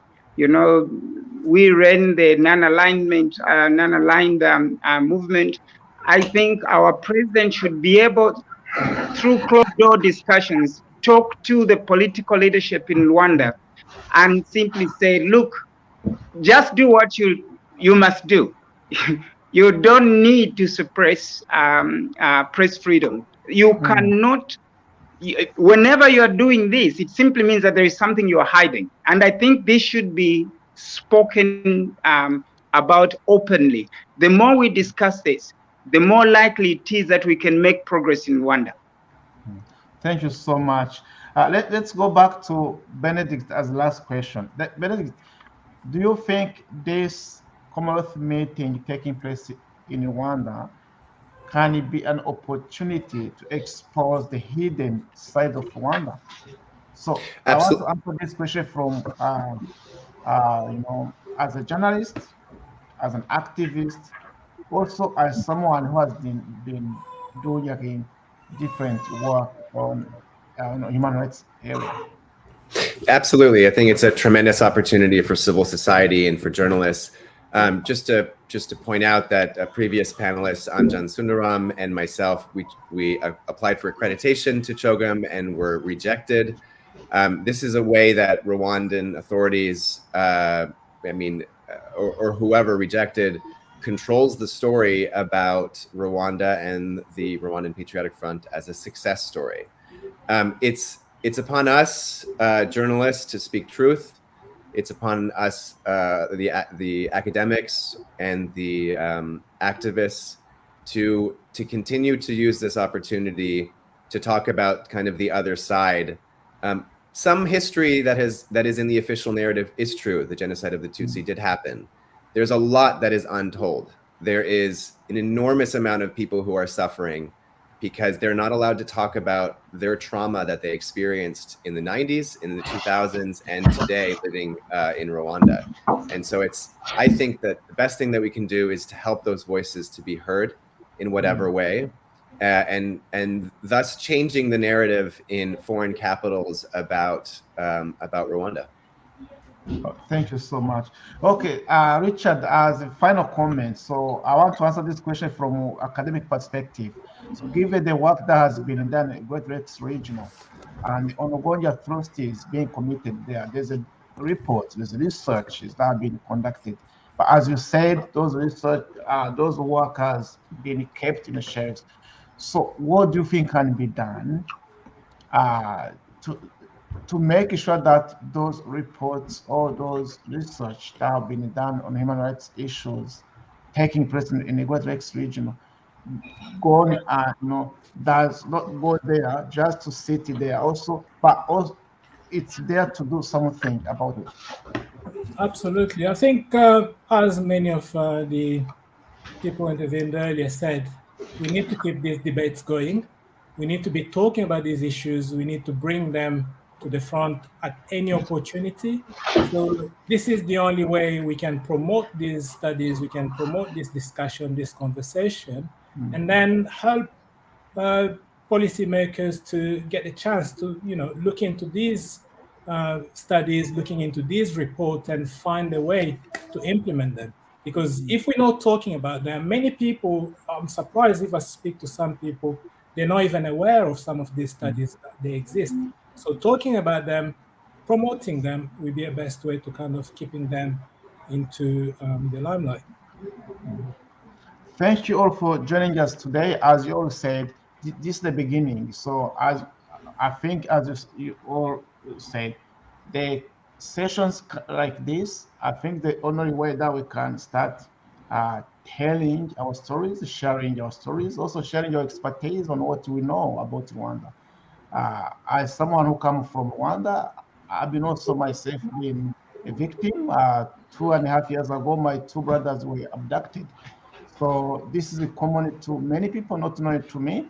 And the only way to denounce this unhuman activities by exposing, by saying that, what has happened, because you can't experience such unhuman thing and then people tell you not to speak out. So the only way we can do it's by speaking of this, by inviting people like you to come and then share what you know, also share what you have heard, also what you have experienced. So thank you so much for being with us today. So I pass my microphone back to Freddie so that he can invite the next panelist. Thank you. Hello, thank you all. I hope that because I did have two follow-up questions. I don't know if we still have the panelist on or not. Okay, so only Dr. Barrel is there. Hello. Okay, so my question is, we've heard Benedict telling us that actually the last news we heard is that Benedict and Anjan have been refused to enter Rwanda to cover the Commonwealth meeting. So unbelievable but true, coming from an organization that like the Commonwealth that says that they are there really to support freedom of speech and so on. So that being said, this happens a few days before the meeting in Rwanda, and Rwanda has not yet been a chair of the Commonwealth, which is going to be the next 2 years. What should we be worrying about then? What should we be worrying that these type of things of of not supporting freedom of speech will be? Is that what we're going to be living in the next 2 years? I'll start by Mr. Collins, please.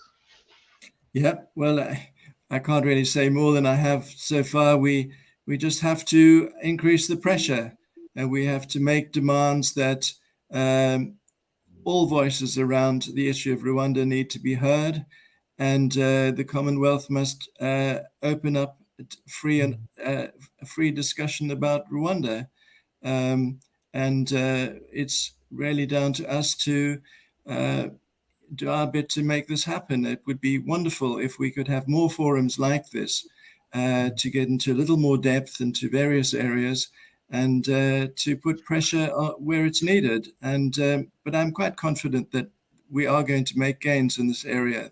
This is coming to a head in some respects. They can't push the narrative too far before it goes over the other side. And I think we may be approaching that. Okay, thank you very much. Dr. Richard, what do you think about that? Do you think in the next 2 years we'll probably see President Kagame leading the Commonwealth as he leads his country, Rwanda? That's the worry.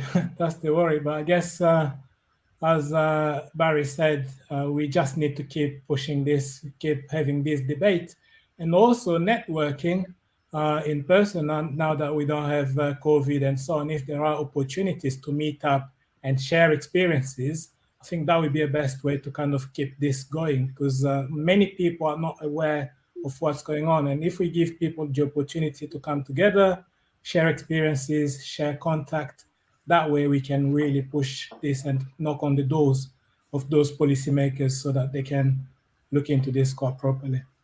Okay, thank you very much. And lastly, Evans, what's your take on that, please? I believe that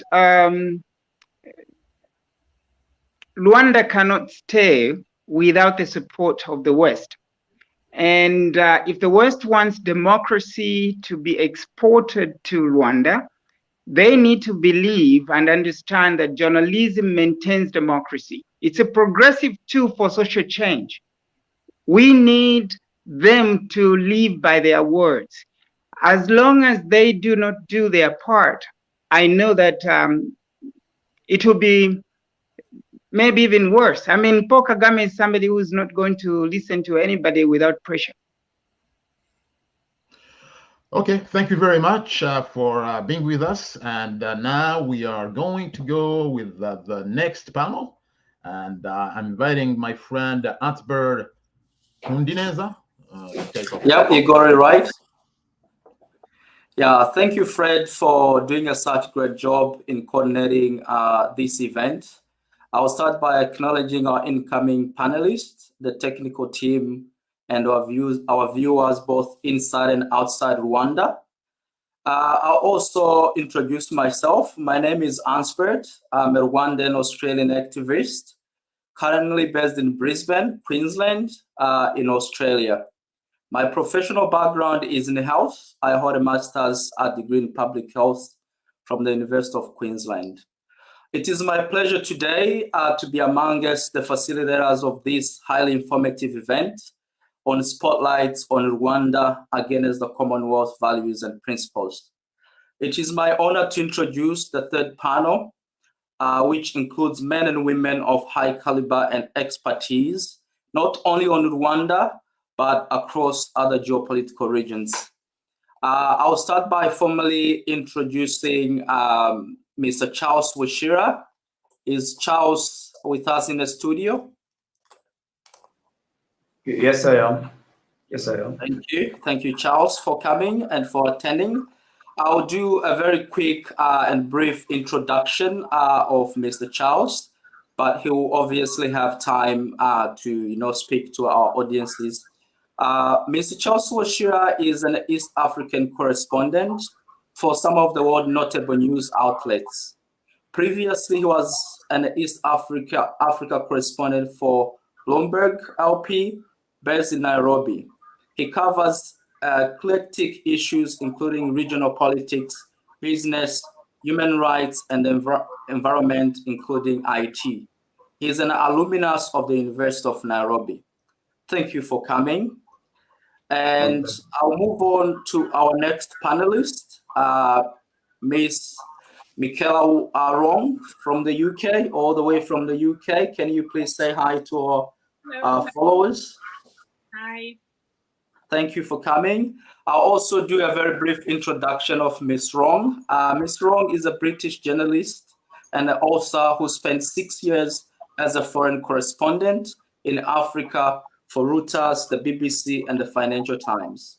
Her third book, titled It's Our Turn to Eat, The Story of a Kenyan Whistleblower, published in 2009, tells the story of John Githongo, a Kenyan journalist and civil society activist who in 2012 took on a senior anti-corruption role within the newly elected government of President Mwai Kibaki. In 2009, she authored a novel, Borderlines, a legal thriller with a female lawyer protagonist. It focuses on border dispute between two fictional states in the Horn of Africa, which the Financial Times reviewer thought resembled Ethiopia-Eritrea disputes in 1998-2000. In 2021, she published Do Not Disturb, the story of a political matter and an African regime gone wrong. This book is about Rwanda, its President Paul Kagame, and the matter of Patrick Karegeya in South Africa. Thank you for joining us today. It's a pleasure. It's a pleasure to have you on. And I'll introduce our last panelist, David Hondieli, if that is pronounced correct. David? Is David with us? Hi. Thank you. If I did pronounce it wrong, please forgive me. Yeah, that's fine. Thank you for joining us today.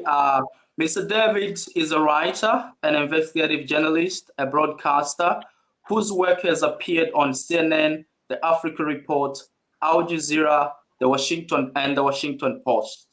His work is satirist on the Others News. Nigeria's answer to the Daily Show has featured in the New York Magazine and the Netflix documentary Larry Chow's Dangerous World of Comedy.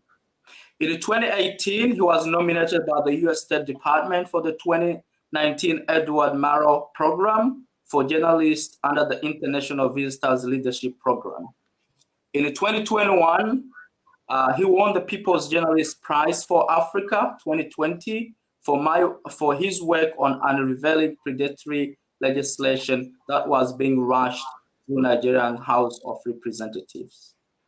In June 2021, he was elected as Africa's only representative on a list of 12 writers and journalists from around the world chosen to take part in Substack inaugural 1 million Substack local program.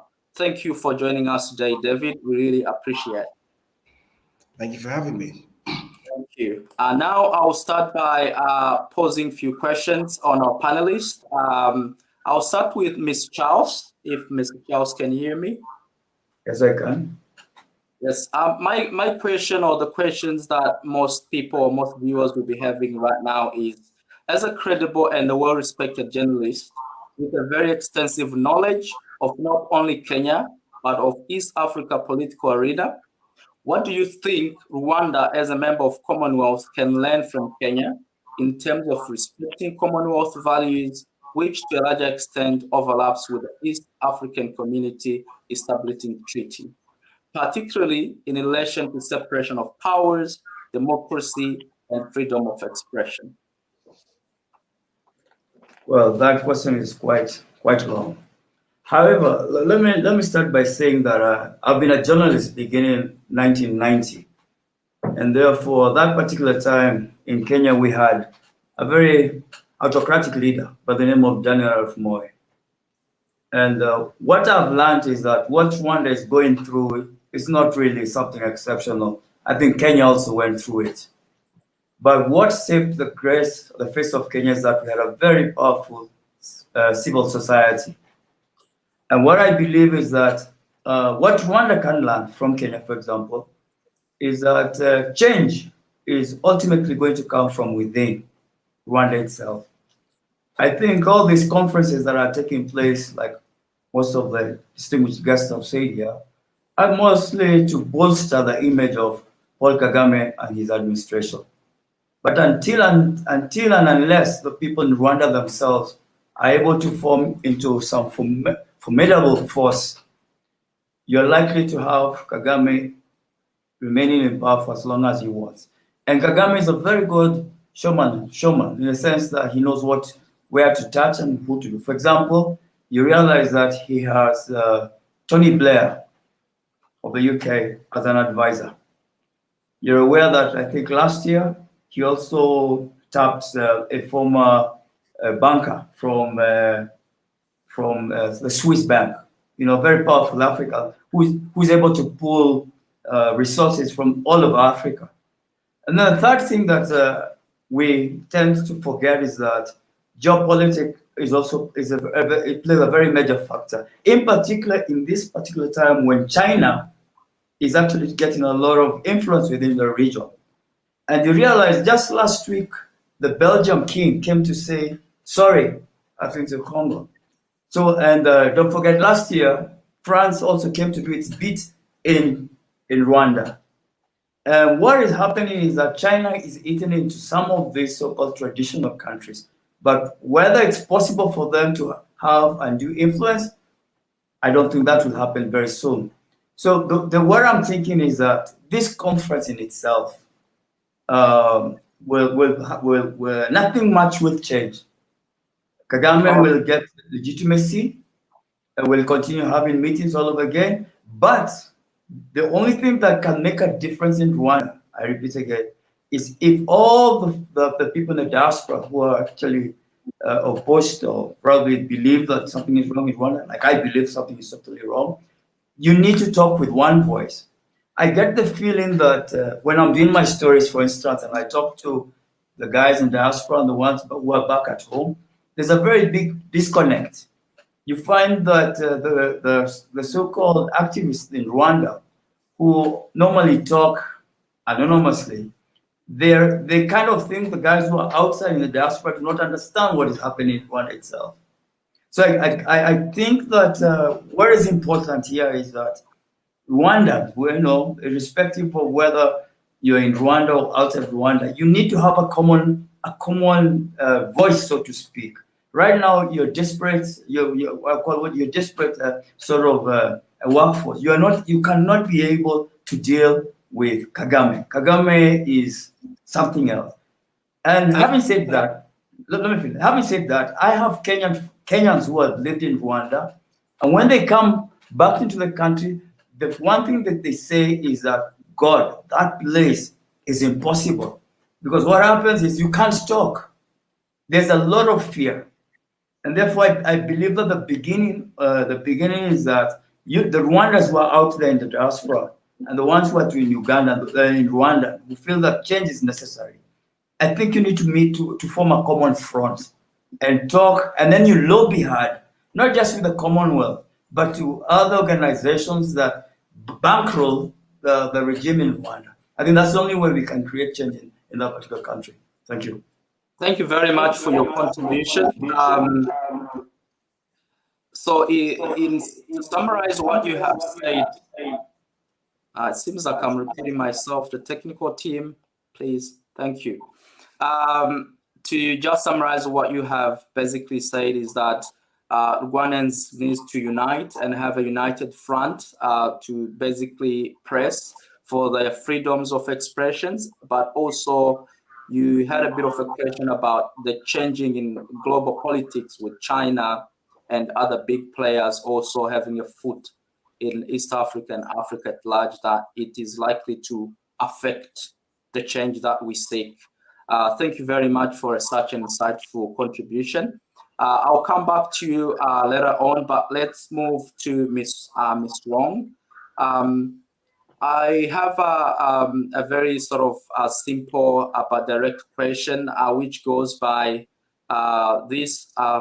By supporting Rwanda's membership to the Commonwealth, despite its record of serious human rights violations and lack of democracy, do you think the British government is pushing Rwanda into the right path, facilitated by the Commonwealth values? Well, Rwanda joined the Commonwealth in 2009. So this is a decision that was taken 13 years ago. And I think it's well worth reading, as I did when I was preparing for the Commonwealth. I read the report that was drawn up by Professor Yashpal Ghai, the Kenyan jurist and lawyer who's an expert on constitutional law. And he drew up a report. He was commissioned by something called the Commonwealth Human Rights Initiative, which is an NGO which takes a particular interest in human rights in the Commonwealth. And he drew up a report on whether or not the Commonwealth should let let Rwanda in, given that it had no historical link to the Commonwealth. It wasn't it was a Francophone country. It was a former Belgian colony and a former German colony. And his conclusion was very, very straightforward. And I recommend everyone read that report. He said Rwanda by no means meets the criteria, the values that are supposed to be upheld and enshrined by the Commonwealth are not met by Rwanda. It's a very, very long way off. And in fact, he advised the Commonwealth to not to say to Rwanda, this is part of a process. You can join eventually if you improve your performance on various human rights fronts. He was also very aware of the role that Rwanda was playing destabilizing the entire Great Lakes region. And he mentioned that in his report. So this was excellent advice. And I spoke to Professor Yashpal Ghai before the Commonwealth. And I said, do you still stick by that advice? And he said, yes, absolutely. The trouble is the Commonwealth rejected that advice, did not follow it. And instead they let Rwanda in. They didn't put it on probation. They didn't say, let's come back to this in a year's time, see if things have changed in Rwanda, see if you've improved your human rights score, your governance score. Instead they were allowed straight in. And I think there was a sort of feeling in the Commonwealth, or the view was expressed that Rwanda simply by being a member of the Commonwealth, might change and might reform, might become more democratic and improve its human rights performance. And I think we can say, given what we know about Rwanda and the human rights reports that continue to be published by Amnesty International, Human Rights Watch, Freedom House, and also from the journalism that people do on Rwanda, that this did not happen. And if in fact, it seems to me fairly clear that Rwanda's dictatorship has got more extreme, because that is what tends to happen with dictatorships. As the years go by, these kind of regimes become more polarized, less accountable, and the president becomes more entrenched. So the opposite has happened from what people were saying. You know, the idea that joining the Commonwealth encouraged positive change, sadly, is not true. And I am very concerned that by being allowed to stage, I mean, one of my beefs with the Commonwealth is we had the Commonwealth meeting was supposed to take place 2 years ago in Rwanda, and it was postponed. Oh, maybe it was even longer than that, 3 years ago. Anyway, it was postponed twice because of the COVID pandemic. So that meant that for the last few years, the Commonwealth could have looked at Rwanda, could have read the reports, could have seen the role it's playing in the region and domestically and the human rights concerns, and could have said to Kagame, listen, you missed your turn. Now, you know, there's a long queue of people who want to host the Commonwealth. You've missed your go. It wasn't your fault. It was because of COVID. You've missed your go, and now we'll stage it somewhere else. And they didn't do that, which was really showed, firstly, I'm sure that there was immense pressure coming from Kagame, who loves to stage conferences in Kigali. He loves, because the affirmation that he knows he's going to get. So they didn't listen, and they allowed him to stage it in Kigali. That was another big miss. So yes, sadly, the staging of the Commonwealth meeting in Kigali will provide him a wonderful stage in which to broadcast to the world in general and to Commonwealth members, many of whom have very dodgy human rights records and governance records themselves. You'll be saying, here I am, look, this is what I do, and this is a model. You can follow it too. You too can violate human rights across in your own country. You too can destabilize your neighboring countries, and you'll still win the admiration of bilateral donors. You'll still win millions of pounds worth in foreign aid, and you will still get to hold a Commonwealth meeting. So that is the implicit message of staging the Commonwealth meeting, CHOGM, in Kigali, and it's a very, very negative message to send out. I mean, let's face it, a lot of the leaders who are going to be going, the government ministers, the leaders who will be going to Kigali are not exactly progressive Democrats themselves. They're not exactly people who tolerate freedom of the press or who are careful not to interfere in the staging of elections and respect the rule of law.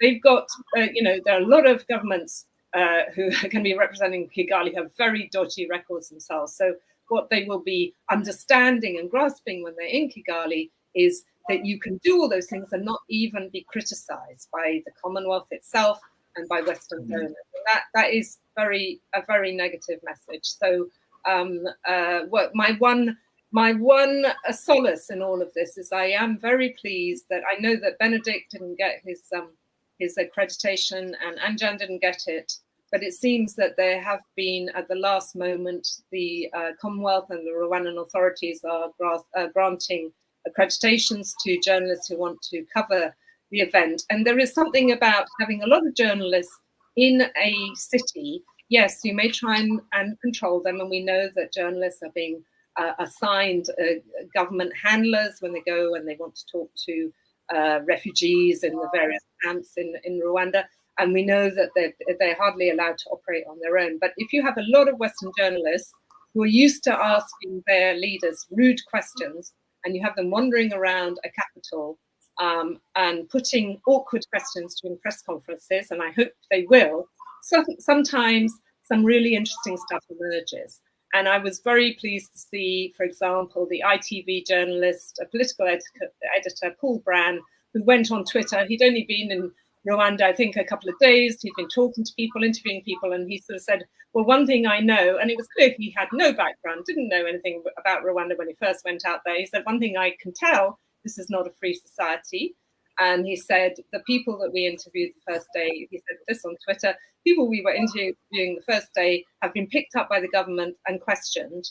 And then, that is not something that happens if you're a journalist operating in Canada or the UK or the US or France or Italy.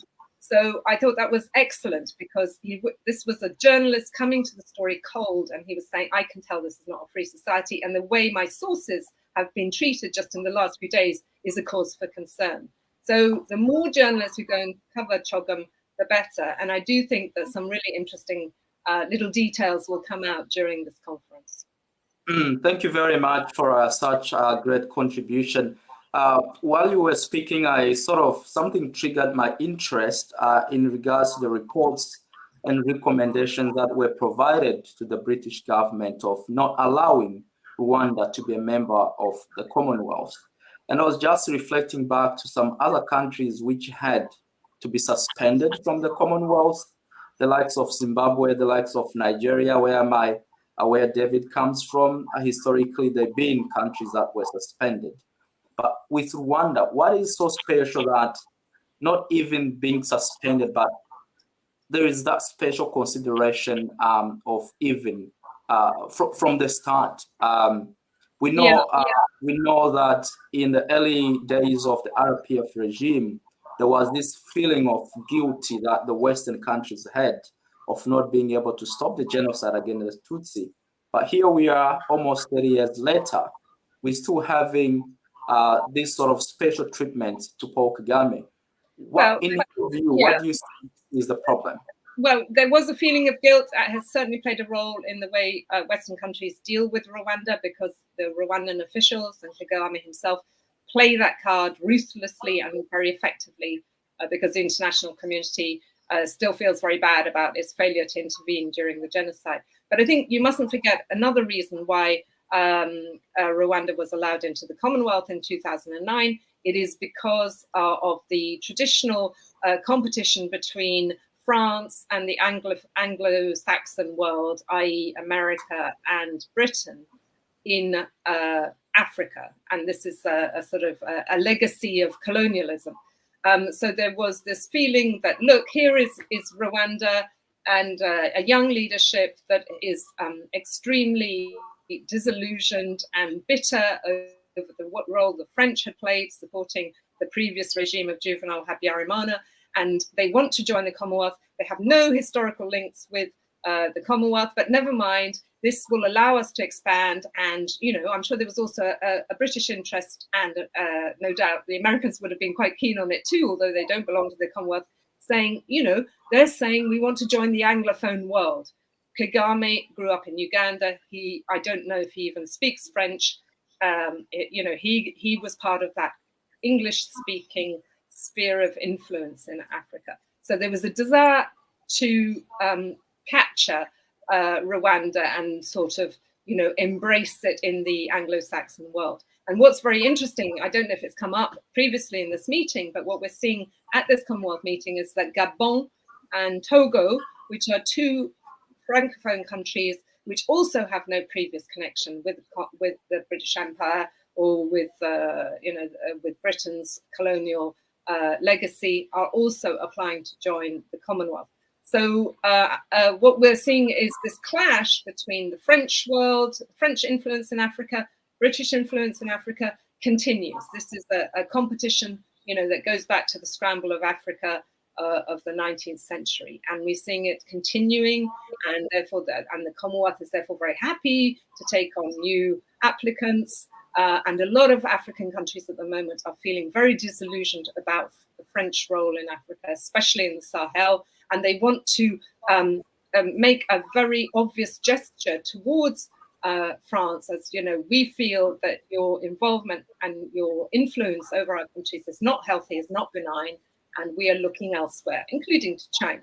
But the Commonwealth is also a sphere of influence that is obviously attracting some interest. So this is also about a kind of a competition for influence between these two, the Anglo-Saxon world and the French world. Thank you very much. This is very interesting also. The previous speakers or panelists spoke about the Commonwealth being more like a political tool with some, geopolitical interest. I think you have sort of touched on that one as well. Thank you for your contribution. This will take me to our next speaker, Mr. David. Mr. David, given what most of Africans think of Kagame is, clearly what Ms. Wrong said is quite the opposite, because I know that what we see on social media, a lot of people think Kagame as this Pan-Africanist man who stand up against the bullies, the Western bullies, but we are hearing the opposite to that. So what is the general view of Rwanda and Nigeria? And you think its membership to the Commonwealth will bring both Nigeria and Rwanda closer in terms of cooperations, in terms of learning from each other? Right. So this question goes to the heart of why I consider Paul Kagame to be uniquely dangerous in Africa. Now, my background in journalism is a bit non-standard. People typically move from journalism into comms and PR because there's more money there. I moved from comms and PR to journalism, in part as a result of what I saw during my time in PR. The PR stroke strategic communications industry in Africa is pretty much unregulated. So people like Paul Kagame spend millions of dollars annually on putting out and shaping these narratives, not just within Rwanda, but across the African continent. So this guy is not just a danger to Rwanda and to the Great Lakes or to Southern Africa. It's a danger to me in Nigeria as well, because the narratives he is funding from Kigali are getting here and they are having an impact. And I'll give you one very tiny example of that. So there's a state in Nigeria called Kaduna State. It's statistically the most dangerous, the most unsafe state in Nigeria in terms of death, conflict death per capita, right? You have armed terrorist groups from the Sahel, you have armed bandits, you have kidnappers just operating freely in Kaduna State. Now, the governor of Kaduna State is a guy who has stated that he's an admirer of Paul Kagame. Why is he an admirer of Paul Kagame? He says Kagame's example shows that competent leadership is more important than democracy, right? And this is a narrative that has been seeded and has been spread and has captured a lot of the popular imagination across Africa, and specifically in Nigeria, where, bear in mind, we only just came out of military dictatorship in '99, so it's been barely 21 years, and already we have a large number of people now who didn't experience military dictatorship, because statistically Nigeria's median age is 18.1. So statistically, most Nigerians in existence never experienced the military era. They don't know what dictatorship looks like. And they have these dangerous narratives flying around and seeding their minds that, look, the reason Africa is the way it is and the reason Nigeria is the way it is because we use too much energy on politicking, on elections, on democracy. That what you need is a strong man who can come in and quote unquote fix the country, which apparently is what Paul Kagame supposedly has done in Rwanda. And the Singapore scenario. Exactly. So when I first took note of this in 2019, that this is no longer just like a meme on social media. This is an idea that is starting to have actual political currency in Nigeria. That's when I decided that, okay, in my capacity as a journalist, as a columnist at the time, I want to do something about this. So I wrote an article, right? It was just like a 1,000 word column. It wasn't a huge expose or something. It was just an opinion column where I basically got hold of statistics, basically like really basic statistics like GDP per capita, income per capita, access to electricity, percentage of roads that are tarred, access to internet per capita, blah, blah, blah, blah. And I basically put forward an argument that the entire story of Paul Kagame being this competent dictator is a total lie. It's a fabrication. It's not true. That he fails not just in terms of democracy and human rights, but even at the things that he supposedly optimized for. So we have a country that he has been at the time, he had been in power for a quarter of a century. It's always coming up to 30 years now. And there was a statistic that blew my mind that 91% of roads in Rwanda were not tarmacked, were not tarred, as at 2019. 9% of roads in Rwanda were tarmacked. Or that the total percentage of the Rwandan population that had access to the national grid, to electricity, was under 50%. Sorry, it was 51%, sorry. Which, I mean, I found amazing, because even Nigeria, which we all know has a huge power sector deficit, has about 65% in Nigeria. So how is this country that is doing so well and so well thought of, how is this country doing worse than Nigeria? How is that? How do you manage to do worse than Nigeria? Nigeria is statistically one of the worst places to exist on this planet. How do you manage to do worse than Nigeria? And then not only do worse than Nigeria, be praised for it. Have people think that you are competent. You are, because as you mentioned, every time there's some international event or something, obviously he loves having those events in Kigali. Then you put him up against some journalist or whatever, and this is what his comms people are very good at doing. They're very good at tapping into the African psyche. They know what sort of fires up the African imagination, right? Because these productions are not made for Rwanda alone; they're made for the continent. So there's this particular one I remember from 2018. I think he was in. This wasn't even in Kigali. I think he was in Geneva, and he was having a conversation with some journalists, and the lady said something to the effect of, "How can you do you have the basically that his country, that's Rwanda, has a huge human rights problem. So on what basis is he coming to speak here today?" And he fired back at her, said something to the effect of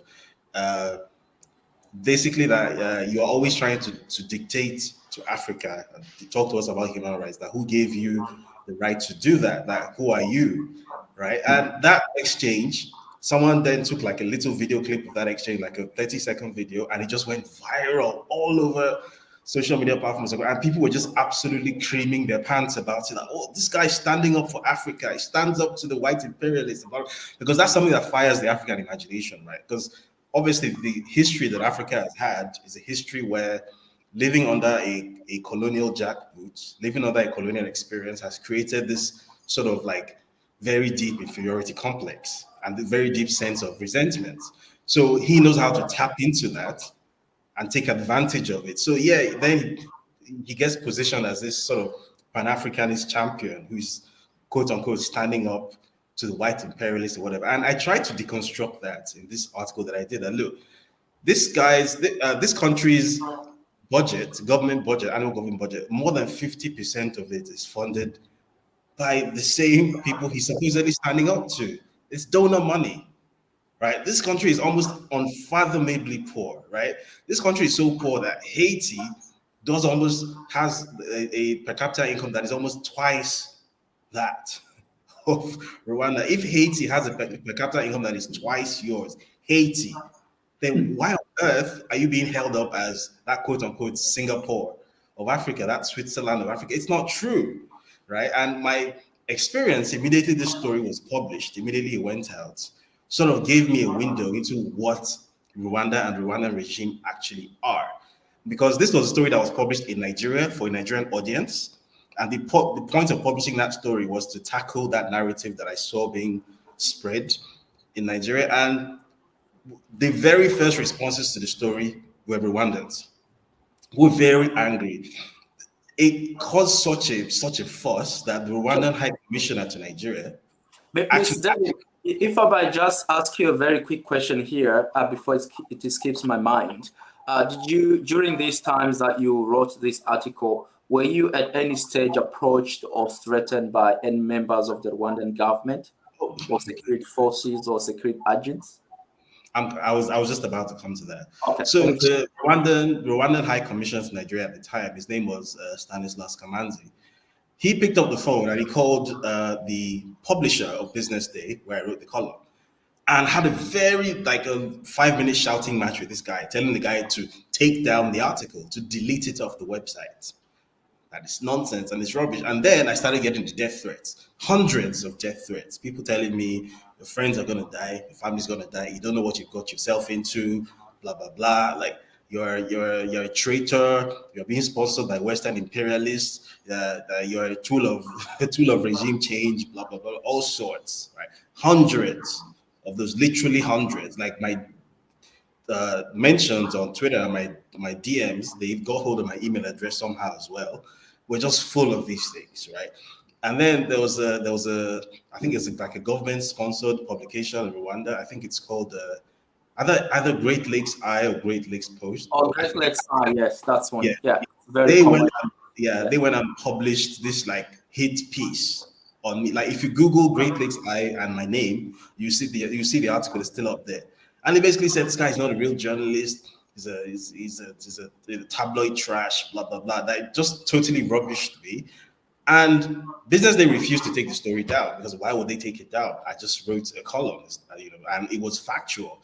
So what they then did when all of that didn't work, the intimidation didn't work, and I made it very clear that you can't intimidate me. Like I lived through General Abacha. You can't intimidate me. I've been through dictatorship before. I'm old enough to have lived through it. Then they changed tack. They got in contact with a guy who was a senior editor at Business Day, and they basically gave this guy like an all expense paid trip to Kigali for a week. So they treated him like royalty, right? They flew him in on first class on Rwanda, took him to Kigali, 5-star hotel. Best hotels, took him to all the nice places they want to see in Kigali, got to spend time with some lovely Rwandan women, who are very beautiful. And then he came back to Nigeria and then he wrote this glowing front page story article about Rwanda and how Paul Kagame has changed the face of Rwanda, but because that's like the narrative that they love to run with. So what this told me very clearly was that this is a regime that has no interest in interacting with any kind of objective facts or evidence or truth.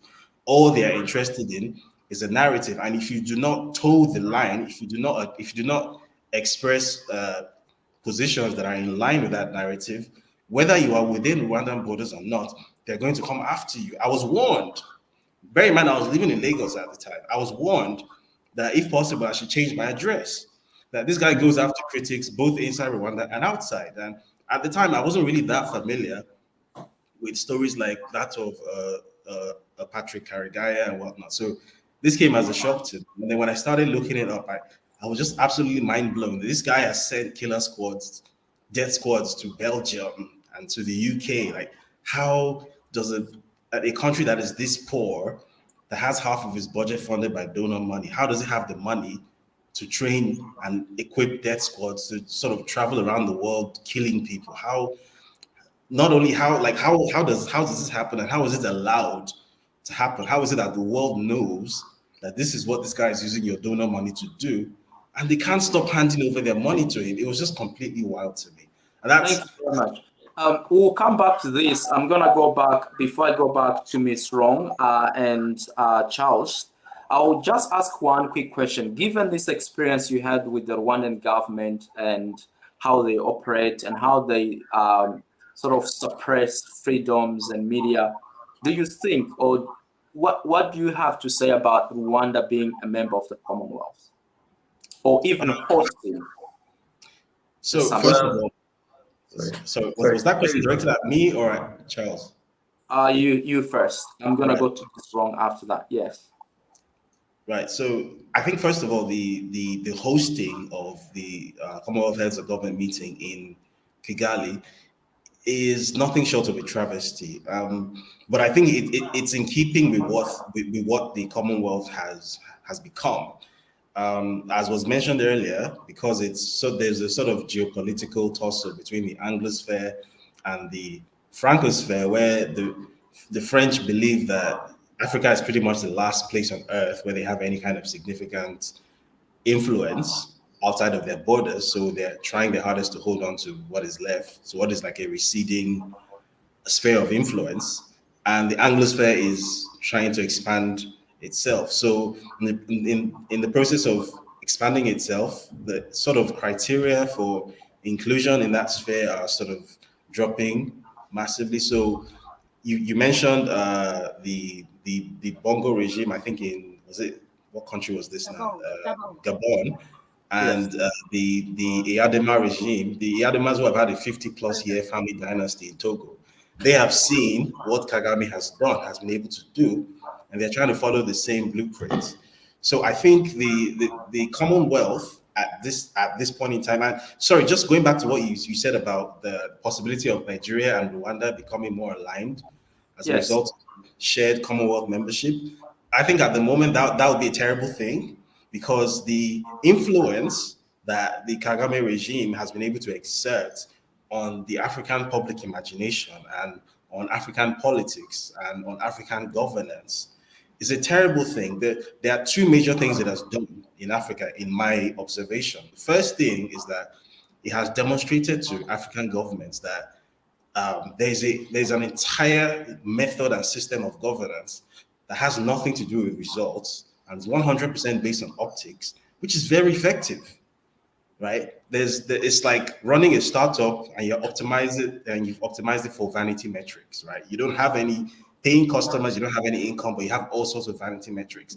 The governance version of that, they figured out how to do it, and Paul Kagame is at the vanguard of that. And then the second thing that he has done to politics in Africa is that he has made people understand that it's possible to whack people, like we're in the 60s and the 70s all over again, right? That thing we came out of in the 90s and early 90s, where everyone was moving to a more democratic system, that no, we can go back to the way it used to be, but the world doesn't have to know, because your optics game is so on point that as was mentioned in the previous panel, you have the right, you know how to use the right catchphrases, you know how to speak English with the right accent if need be, you have the right contacts, you know how to present yourself the right way, and the world will respond to you based 100% off of these optics. And it doesn't matter whether your country is a literal hellhole, nobody will care, right? So I think Nigeria becoming more aligned with Rwanda would be a terrible thing, because I think the Rwanda model is already starting to take hold in Nigeria. I think even more of that would be a bad thing. I think Rwanda first and foremost needs to reform itself, and the first stage of that self-reformation must be that Paul Kagame, one way or the other, must be eased out, because that guy is bad news. Thank you for a very insightful contribution. I'll move up the list back to Ms. Arong. In your book, we have basically touched on these issues of threats, social media threats, physical threats against journalists, both in Rwanda and abroad. Would you like to elaborate and talk more about that, on how the Rwandan government threatens journalists, both online and physical threats? Yeah, I mean, the first thing I'd just like to say, I think David gave one of the best presentations I've ever heard on the topic of Rwanda, and it's so interesting to hear the Nigerian take on it. Everything he said chimed incredibly true, including that satisfaction that I've seen Africans, not just Nigerians, but in Ghana, in South Africa and Ethiopia, where they see this butt-kicking, dynamic, sort of I don't take any nonsense from the West act that Kagame puts on, and they love it, because yes, we're all aware of how unpleasant and debasing and demeaning the colonial experience was. They love it, and then they convince themselves, because they're fed up with their own government, they're fed up with the corruption coming out of in the newspapers that they read at home. They think what we need is someone like that here, and I have seen that so often on Twitter or in letters written to newspapers. Africans saying, or ministers saying, Ghanaian government pastor or South Africa's finance minister saying, this is what we need here. And you sort of think, yeah, what you need, that's really what you need in your country. Be careful what you wish for. Be careful. Do you really want to have that human rights record?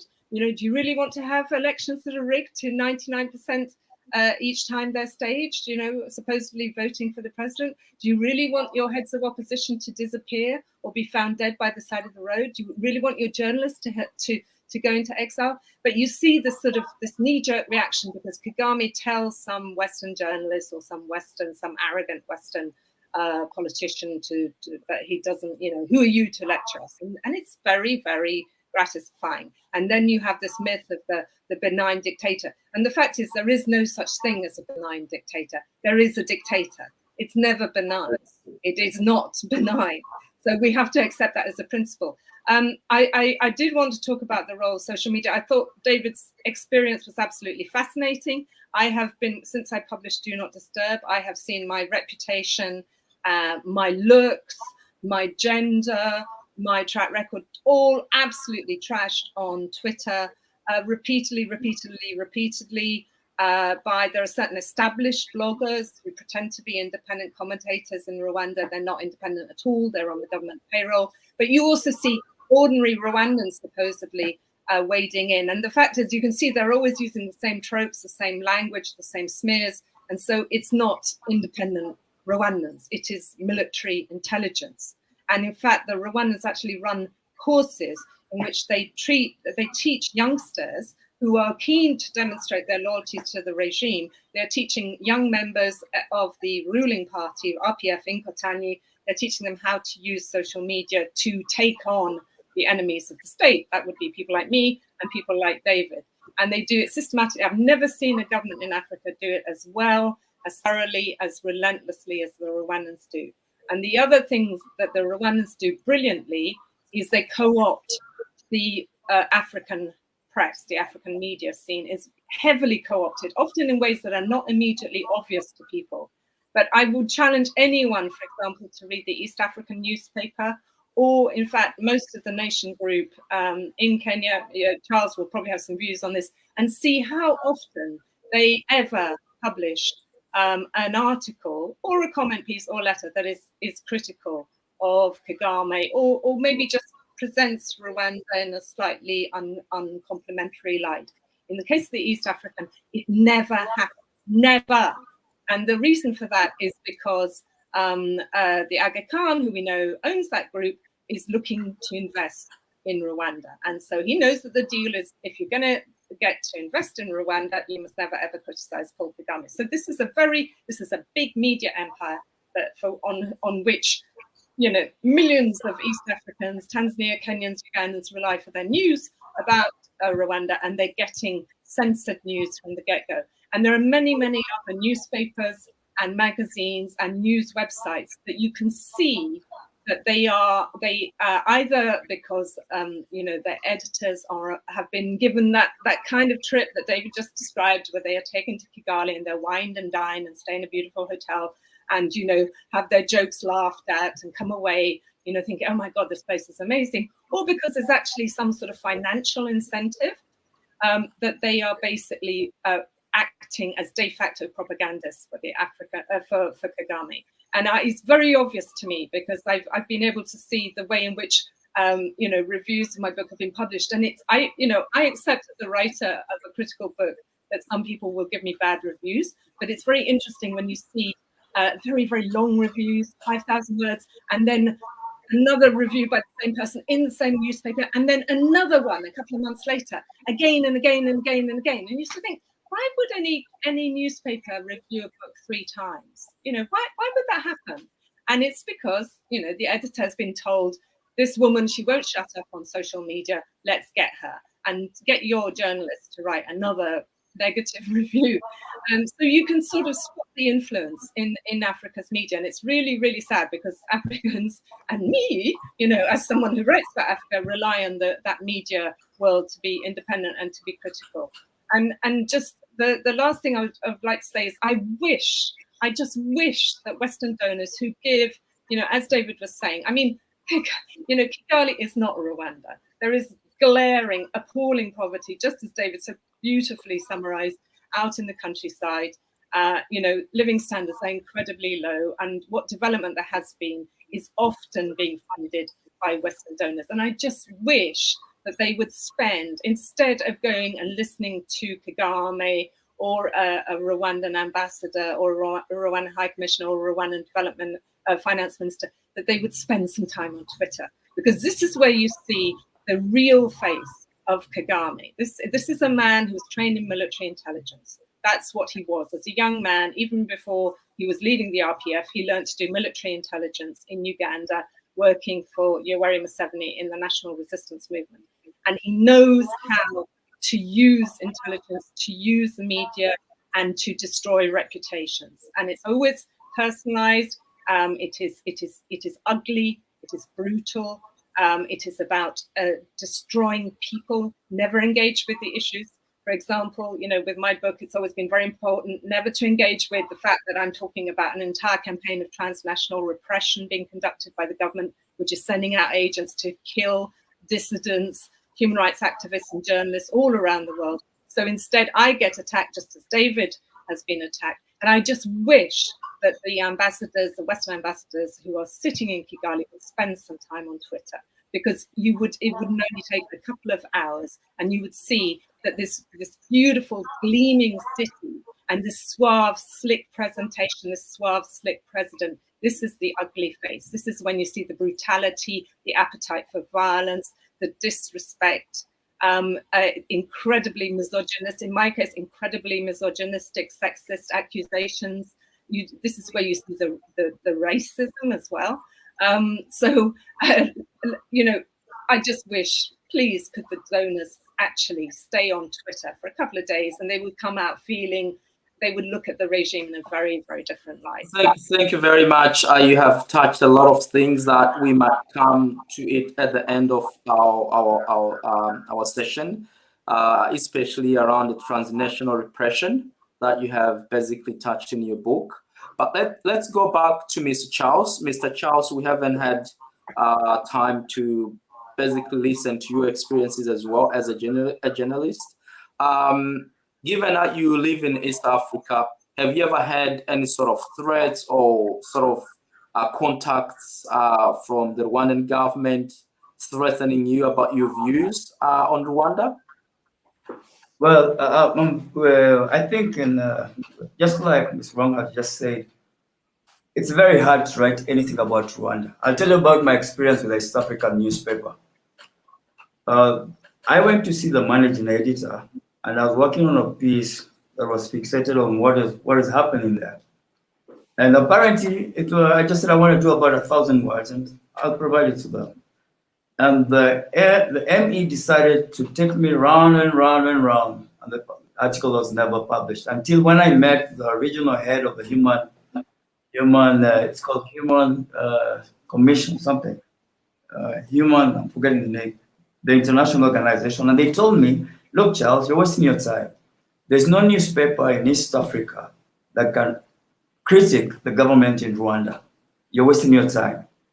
And I sat down and I asked myself, is that true? So I started looking through the newspapers. You can critique Yoweri Museveni, you can critique Uhuru Kenyatta in Kenya, you can critique what is happening until he died, what was happening in Tanzania. But very difficult, you get any newspaper in this region that is actually doing any critique on Rwanda. So it's very unlikely to get a journalist in Kenya getting threats or that kind of thing.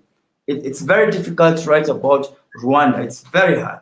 In fact, when I write about Rwanda, the only news platform that accepts, my pitch is this one I call Towards Freedom. Towards Freedom would actually take a very objective piece, and they always tell me, be careful the people you talk to, because apparently even when in Rwanda, don't forget Rwanda has embraced the Israeli way of getting onto the telephone. So anybody who's talking in Rwanda is always fear. They always fear. So Rwanda is more of a police state, and that's why I told you from the initial stuff that Rwanda is a unique country. Just like David said, Kagame is a master PR master. You can't beat him. It's good that you brought up the issue that he creates the impression of an Africanist. And the more I read about him, what I find very worrying is that the Western world loves this man. There's an article that actually ran in the New York Times, and there's an envoy who was the source. And what he said is why they like this man is because when the donors give him money, Kagame somehow uses it well. You know, they give money for this, and you find the street has the lights. You do this, and they said, we'd rather have a man like that one than say what we have in my own country in Kenya, whereby the money that we get, because that's our biggest problem, is eaten away in corruption. But if you look at what Kagame is doing, you know, he has this thing about Kigali. Kigali looks like it's a very different sort of state, but like you rightly said, if you look in the rural areas, 90% of the people, it's poverty. But you see, the people who go to Rwanda never get to go to those other areas, so they never get to know how Rwanda, how poor it is. But this fellow called Kagame is a masterpiece PR man. You can't beat him. And that's why I told you from a while ago, myself and the other Kenyans here, if you're trying, nobody writes about Rwanda unless you have 2 or 3, 4 people who are willing to talk in Rwanda to tell you what is happening there. Because you cannot critique Rwanda while you're in Rwanda. And when you're in this part of the world, you fear that probably you might be the next target. Because like you rightly know, this guy has ways of getting you being shot. You could be in Rwanda, you could be in South Africa, you could be wherever it is. You're likely to be a target. So what I think is, and that's what I said from the word go, the way we can sort out the Rwanda issue is if we build a very serious civil society in Rwanda. For me, that is the way I see a way out, because like Michelle has said, you find that the Francophone countries are slowly coming out and moving away because they feel that France mistreated them, and they feel now it's time to have a big say, and therefore you find Rwanda in the meantime, France in the meantime is trying to appeal to them, say, hey, look, we can behave, we can do business. In the meantime, we have the British. The British are losing out from the Chinese, like I say, and they don't want to lose everybody else. So what they say is, we have this one who wants to be part of us. Let us try and cuddle with them. So regional politics, regional global politics also come into play. And therefore you find that sometimes, and it's very unfortunate, the locals in Rwanda are left all by themselves. But the beauty is that we're having this sort of engagement. Probably they'll battle on and they become better voices, and probably we'll be able to get to, our voices will get to somebody or some organization that has a voice that can sit on the same table with the Blairs of this world. Because the Blairs of this world are the eminents of Africa. But the Blairs of this world are the same people who are creating this mega state that is creating poverty in that country, killing people. The blood is in the hands of Tony Blair and the other Westerners who actually get money from Kagame, because Kagame can buy you whatever you want. Kagame will give you. If you're a journalist and you want a new car, you'll get it.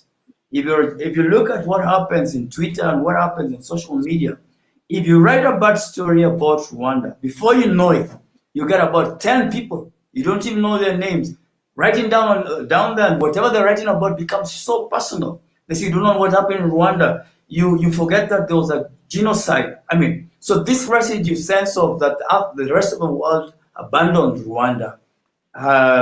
This man called Kagame rides on it, and we feel that truly probably he has something, he's talking the truth. Because apparently, you know, when the kids were being killed, nobody actually participated. And therefore, there's a sense of guilt. So you can't really get in there and say, look, stop doing this. But a time is coming, and the time has come when he needs to be called out. But unfortunately, the hypocrisy that we find with these so-called Commonwealth organizations impedes any sort of change that you and I would like to see in Rwanda. So unless the people in Rwanda themselves, and that's what I say, unless the world looks at Rwanda and says, look, if we don't get into that place, we don't put boots in that place, the people are going to kill themselves. I'm not saying you kill yourselves, but I'm saying raise up your voices as Rwandans. Talk, because it looks like it's one for all and one for. It's not one for all. You're not like the Musketeers.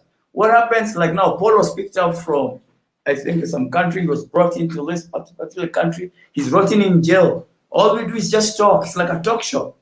I think what we need is to have a very formidable force within Rwanda itself. Make a lot of noise. That's what happened in Kenya here. I mean, Daniel Arap Moi was crazy. He was a terrible man. People disappeared. But what happened is that the civil society in this particular place actually was actually what steered change to happen. And because of the pain, because of the suffering of the people. So if you do not have a civil society that is taking on the government, Believe me, we'll be reduced to having these conferences here, day in and out. Thank you, Charles. Just as we wrap up our section here. Background. Sure. Thank you. As we finish this section, I would ask one quick question, if you can be brief, and also the rest of the panelists, if they can be brief. So, Mr. Charles, Rwanda is a member of the Commonwealth. Rwanda is a member of the Eastern African Community. Rwanda is a member of the Great Lakes region. At the moment, we're having a lot of conflicts between Rwanda and DRC, and we have had conflicts with Rwanda and Burundi. Now we're hosting the heads of Commonwealth summit in Kigali. What does all of this information we have means for the Eastern African community and the East African people? Well, that's a very good question. What I'll tell you is that the East African region is not in a good place, because I'll give you a very practical example. If you look at what has just happened in Tanzania, for example, where the Maasais have been kicked out of their ancestral land, yet the courts, the East African court had actually had a stay and said, look, nothing should happen to those people. But the government in Tanzania kind of rubbished what the courts have to say. So what I'm trying to say is that within East Africa, the rule of law, insofar as the leadership of the continent of the region is concerned, does not exist. But I can tell you, we're lucky. Like I say, in Kenya, I think we're a bit lucky. Our courts have become emboldened. I mean, I think we are special people. I think for the very first time, we had the election of the President Council. That's a big milestone. It shows that our judicial system is becoming powerful. But within the region, Rwanda has taught the leadership that term periods are not necessary, so you can become a president for 10 terms if you want. And so long, and then what happens is that the Western world doesn't care, because don't forget, Rwanda is the only country that makes smartphones. Rwanda, in terms of women, it has a bigger representative in terms of members of parliament. Rwanda, again, in terms of economic growth, as far as the World Bank is concerned, is going at 7%. So when the Western world looks at this, they think Rwanda is a good place, so to speak.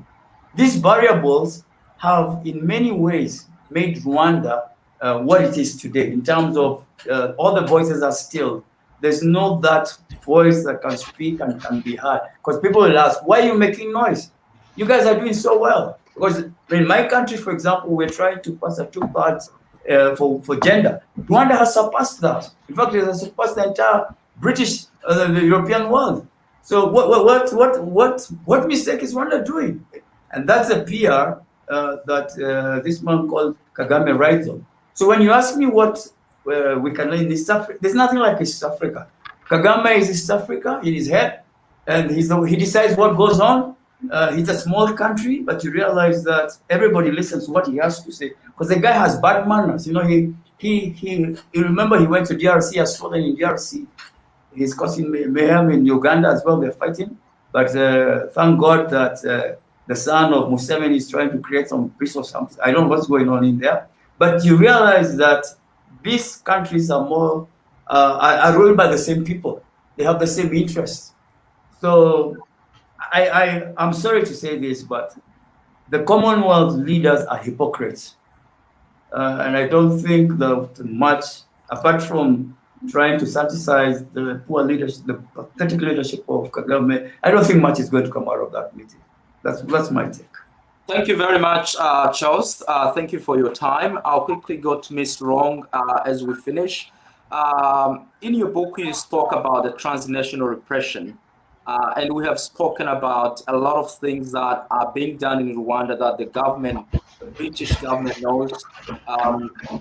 What would you like to say, or what would you say to the British government and also to the taxpayers in Britain who are funding these trips of the politician delegates to go to Kigali?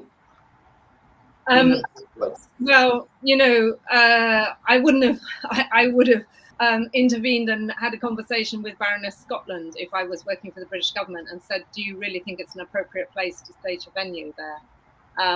And instead they've been falling over themselves. I think the Brits could do an awful lot more And the trouble is that now we have this refugee asylum processing deal. So the British are not going to be putting any pressure on Rwanda on the human rights front or on any front. And it is, you know, it's a very unpopular deal here with about half the population. There are people within Boris Johnson's government who also have an issue with it. So I think as long as that policy remains in place, Britain will be incredibly hypocritical on Rwanda, and it will ignore its human rights record and ignore its destabilization of the region. But there is no saying that Boris Johnson will be in power for more than, you know, he's having to be extremely vulnerable now, having had a vote of no confidence, which no leader wants to have to go through. So things could change very, very quickly here in the UK. And the first thing that Labour would do if it came into power would be to get rid of that policy. And then the whole relationship with Rwanda would change. Thank you very much for your contribution. I really appreciate. We'll move really fast to Mr. David. Mr. David, you have mentioned that you lived under dictatorship. And I would assume that you have a really good understanding of how living under dictatorship feels. What would you like to say to the young Africans that looks up to Kagame as the new Kwame Nkrumah or the new Nelson Mandela? What I'd mention is that Kwame Nkrumah and Nelson Mandela were both democratically elected heads of state. They didn't just happen. And in at least in Nelson Mandela's case, he stepped aside. You know, he was constitutionally entitled to run for another term in office. He chose to step aside. So these people that you look up to, the reason you look up to them is because they make choices to do things the right way. And you know, I hate criticizing Kwame Nkrumah, but the truth is, toward the end, he himself had a sort of Kagame light moment, and that led to him ended up the way he ended up. So there's a reason why dictatorship statistically doesn't work in Africa. It's like, so if you were to go through a list of African heads of state from the independence era to date, and you were to categorize them by who is democratic and who was a dictator, and then look at the success rate, it's very clear that there's a huge disparity in favor of dictatorship and failure at the same time. There's a reason for every quote unquote benevolent dictator, even though there's really no such a thing, but people like to reference people like Thomas Sankara, which is dubious. But for every Sankara you get 5 Bokasas and Idi Amins and Kamuzu Bandas and all those kinds of people. We have them in excess in African history, and because the population of Africa is statistically so young, I feel like a lot of us genuinely have no idea what it meant to live under these people, which is why these narratives that are being heavily sponsored by people like Kagame, like I know some of the PR agencies that he uses. I could mention names even, but it probably wouldn't be a good idea to do that. I know some of the PR agencies he uses to push these narratives, and they get paid serious money to do this. A single article that might get placed, maybe the Washington Post or whatever, gets the writer gets paid $10,000. And I know this because I've been offered such a gig before. That's how it works. Like, these things are very well funded. The reason that young Africans seem to sort of have some kind of fondness for these narratives is because somebody is sponsoring these narratives. Somebody is paying people whose skill set is to push these ideas on you and make you think that it was your idea, that it came out of your head. It's not your idea. It's someone else's idea, serving someone else's interest, that they have paid other people to implant in your head. So be very careful about what ideas that maybe you saw on TikTok or wherever. Be very careful about what you let into your head. It's not everything you see on the internet that you need to take at face value. There are people whose job is to act mind control on you if there is such a thing. So that's what I would say. Just coming from the point of view of someone who grew up in Nigeria under General Sani Abacha, where people used to disappear randomly. Like, it was like, I have that experience. Even though I was a child then, the feeling of terror, I cannot forget it. And it's not something that anyone should have to go through again. Thank you very much, David. As they say, not everything that glitters is gold. I think that will really wrap up our session. I'll thank you all for your time.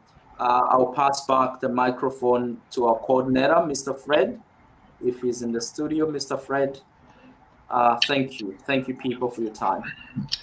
Thank you very much, Chancellor, for your work here, and thank you to all the panelists. But before you go away, I really do have to follow up a follow-up question to Charles. Charles, as a Kenyan, you live in East Africa, so and you just told us some things about Rwanda being part of East Africa. But I'm asking myself a question.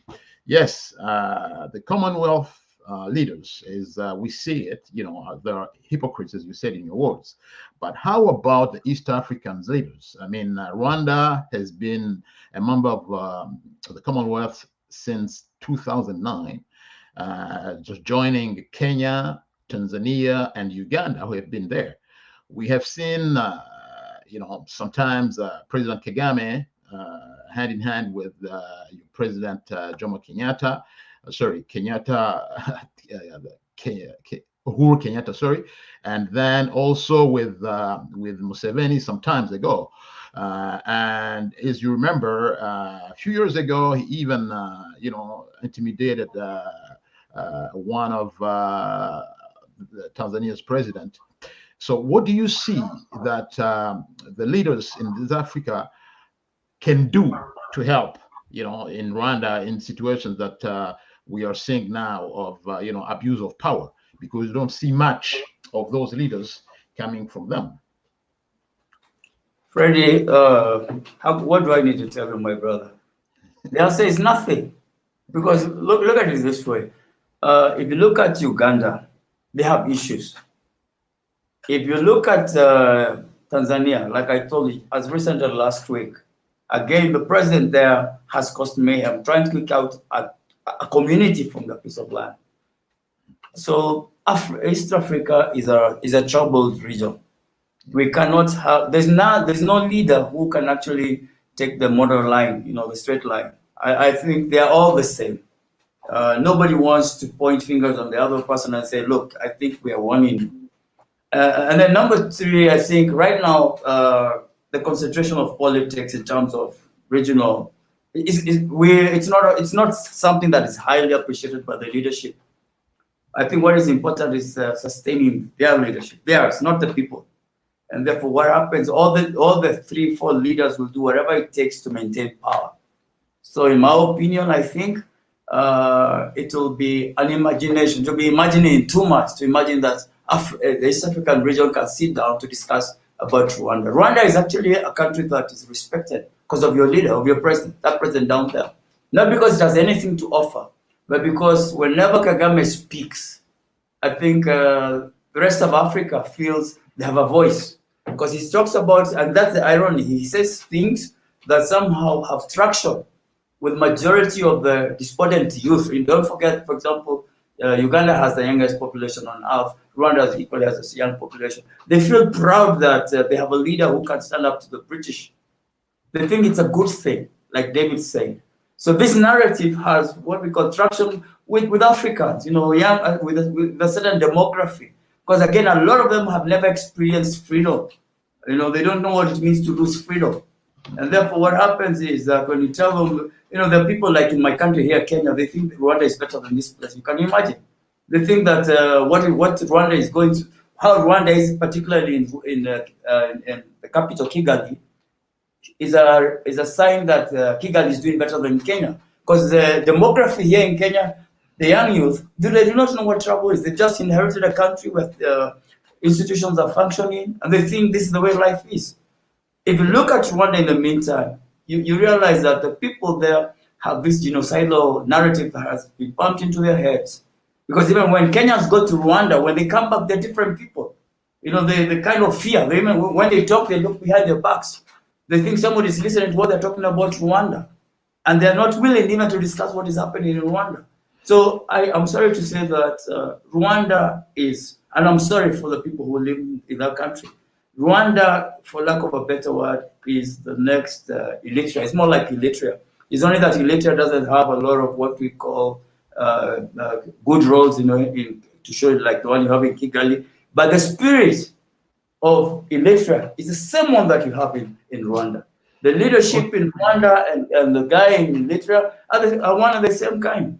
So I think I'm a prayerful man. I'll pray for Rwanda, and I'll pray for Rwandans to come together. And but don't put a lot of hope in the East African leadership trying to create change in Rwanda. I think that is okay. Impossible.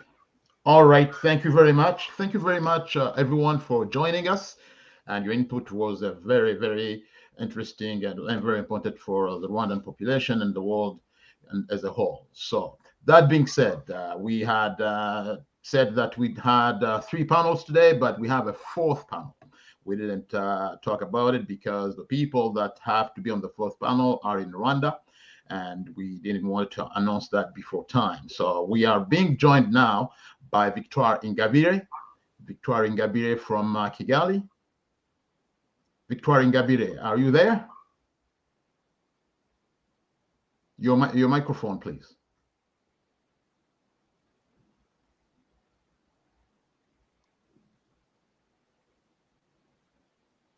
Hello. Actually, Charles and Michael, you can you can leave the room because we are at the 4th panel, and I'll be discussing with Victoire, but you can still follow the discussions. Victoria is actually a very good friend of mine. Okay, thank you. Yeah, we talk a lot of that. Okay, all right. Okay, so I will ask you to leave the room, Charles, so we can continue with Victoire. Sure, but sure, you can, sure. yeah, you can still follow the conference. Thank you. Okay, Victoire Ingabire, is she still there, or do we have any technical problems?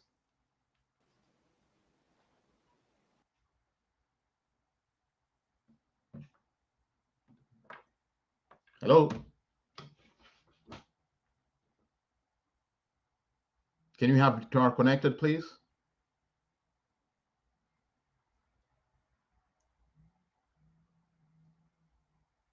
So it seems like we have a technical problem for now. We're going to be waiting for about 2 minutes.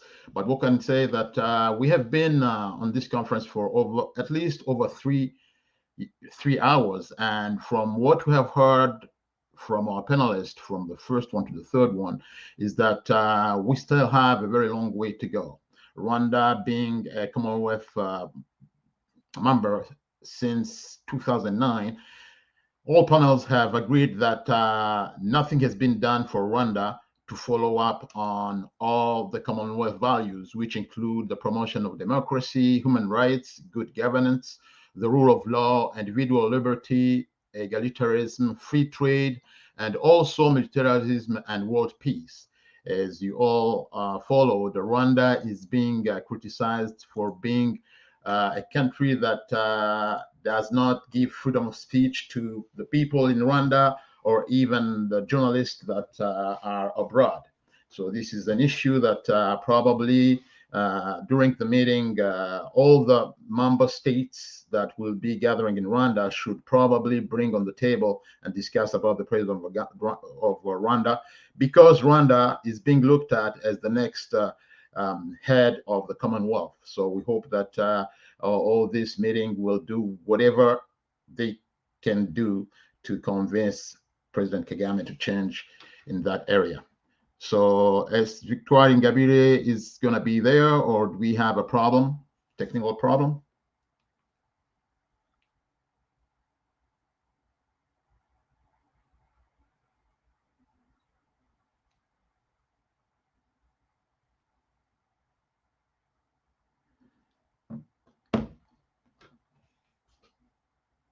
It seems like we still have connection problems with Rwanda. And I will remind also that on this last panel, we also had to have Mr. Bernard Ntaganda, who's in Kigali also, but because of connection issues, he could not either join us. So we're going to be waiting for about another 3 to 4 minutes, and we'll see if Victoire can connect. That being said, I remind the people that are following us that this conference has been organized by Rwandans' Rights and in collaboration with some other organizations like Jambo SBL, Radio Urumuri also.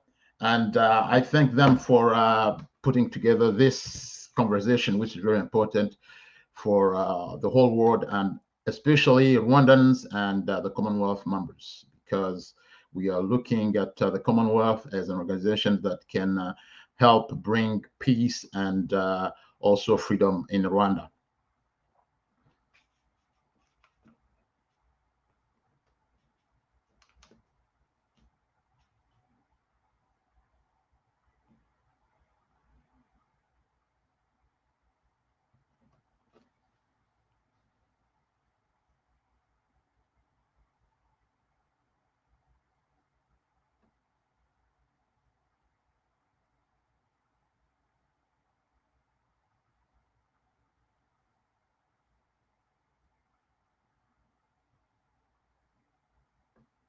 Still waiting to see if we can connect with Kigali, and we apologize for the delay.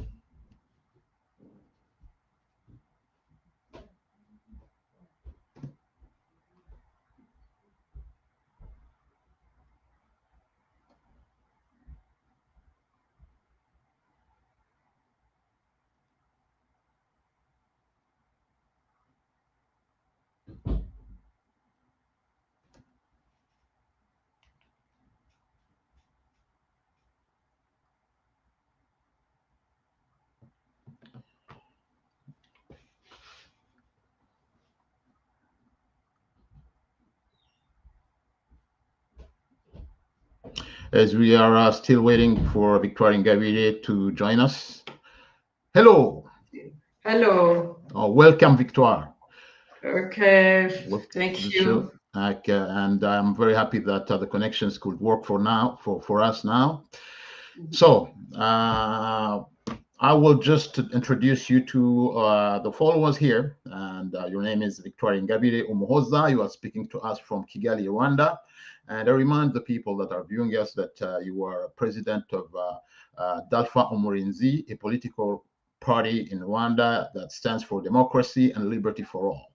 I'll also remind that Victoire Ingabire has returned to Rwanda in 2010, in January 2010, coming from the Netherlands, where he had spent actually more than 10 years of studying. And he returned to Rwanda for to pose his candidacy as a president in the presidential election for 2015. But as she had planned, the plan did not go as she planned, because they have decided to put her in jail on fabricated issues, and she spent 8 years in prison. I believe that's a resume of your life living now in Rwanda. And Victoire Ingabire, thank you for joining us today. And I do have a question for you, because Rwanda is now hosting the Commonwealth head of government meeting next week. And my first question for you is, as a woman politician living in Rwanda, and knowing that equality of gender is one of the core values of the Commonwealth, how do you see Rwanda going into that value? Do you see Rwanda as being representative of that value or not? Rwanda, I appreciate the government of Rwanda, because it has taken measures to involve women in decision making. It has created a logo and the institutional framework, and it takes some steps to empower women. For example, Rwanda has the highest number of women parliamentarians in the world. But I don't agree with some people who confirmed that countries with a high score on civil rights and political liberties have high proportions of women in national legislatures than countries with low marks. And in my country, Rwanda, as I said, women outnumber men in the parliament, and the world and this my country, that gender equality is respected. But if you consult the Freedom House Index Report 2022, this report gives Rwanda a score of 22% in the terms of observing political and civil rights. The fact of the matter is that the high number of women parliamentarians has been not translated into laws that protect women. The law initiated by women parliamentarians in Rwanda are few. Women parliamentarians in Rwanda have boasted of having lobbied for the law against domestic violence, which is a self-serving law. But for example, there is a lack of interest in the initialing bill against the growing sex-based corruption in the labor market to get jobs and in high institution of learning where good marks are changed for sexual favor. I think you heard the case of Miss Rwanda, the problem there in this Miss Rwanda. Yes. Yes. Rarely have we heard women parliamentarians speaking out against violence against ordinary women by local officials. I don't know if you saw some bills where officials beating women. I Yes, we saw remember that. the case in the north of the country where the executive beated women with the man of DASO service. They beated a woman that was in the period of COVID because she wanted to protect her brother. I strongly believe that really empowerment of women must manifest in their capacity to influence policy and not to just rubber stamp the wishes of executives. What is the situation in our country today? It is honoring through their capacity to influence policies that they can participate in the political and the social transformation of a country. This, we have so many women in the parliament, but there's nothing changed in our society because they are, I can say that they are there only for the Rwanda public relations, that for the image of the Rwanda government. Yes, and you know that excuse me to cut you off, but following up on what just told us, you know, we've seen so many times women being beaten by the police or some other security people in Rwanda, and as you said, there are so many women in the parliament, despite not influencing policy. Did any of those women at least raise a voice to say something or ask that those people can be charged and so on? No, they did not. That is where is my concern, because we have so many women. But if we saw this bid where the security officers beating women on the street, never I heard a woman in parliament saying anything about it. That is why I say it, that I don't agree with that. People will say that if you have so many women in the parliament, this meaning that you are a democratic country. That is not true. And you know that the Commonwealth stresses that gender equality and women's empowerment are essential components of human development and the basic human right. Therefore, it is the duty of everyone, not just women, to fight any form of discrimination, because we have failed so far in an important component of our society.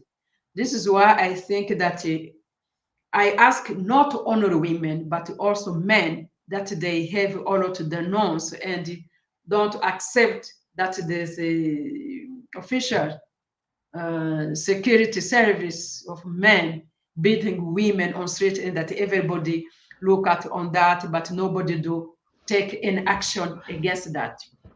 And in my humble opinion, the position of women in leadership should be empowering and not be turned into a tool for political patronage. I think women must do more to educate their nation and to work together to have a critical mass necessary to get our voices heard. It is not enough to plead for our rights as women, but we must have self-belief in what the world takes us to be and capable of doing.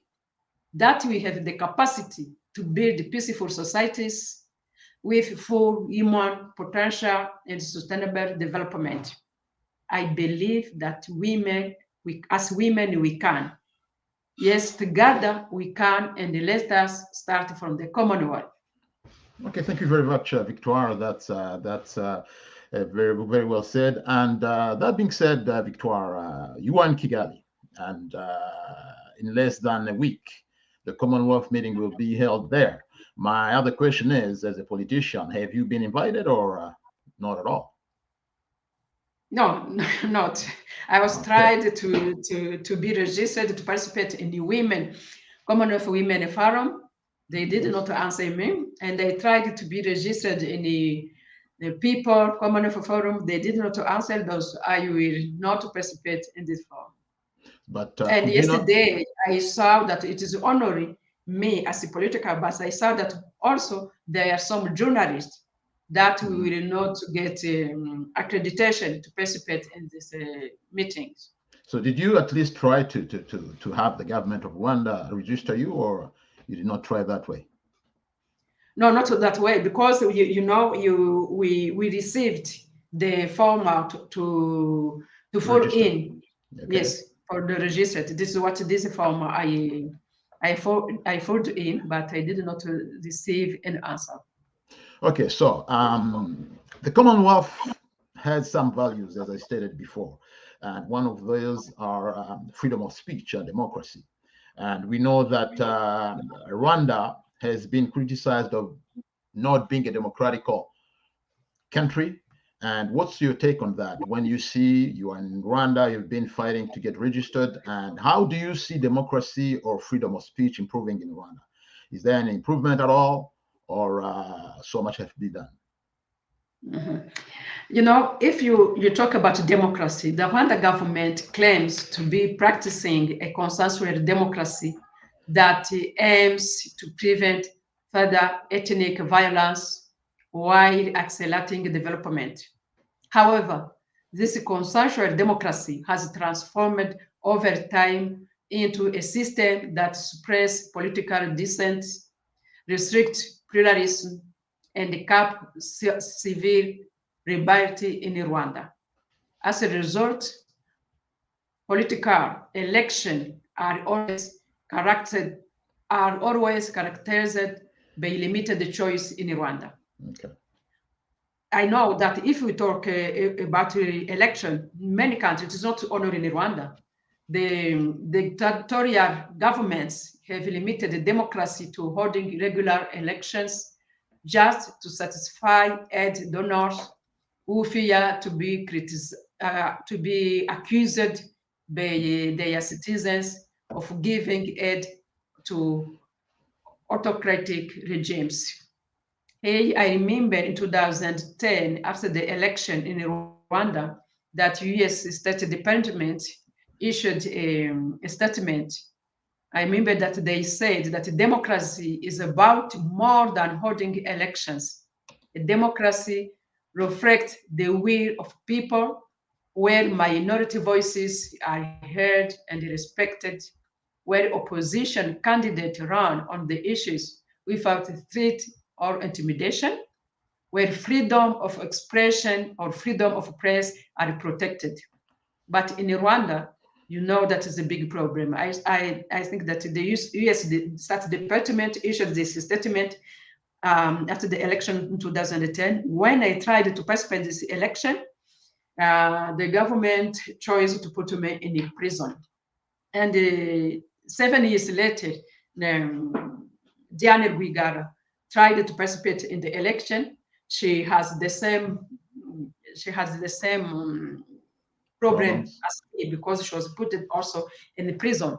This, you can imagine a country that say we empower women, The women in the constitution, we have the constitution that all women have to be in all institution. But if you try to participate in presidential election, because we are only the two women of opposition, we tried to participate in the presidential election, but they put us in the government. Only women who work together with the ruling party, they are accepted. That is the problem. This is why I say the democracy and the gender equality, it is two values of Commonwealth that has to be respected in our country.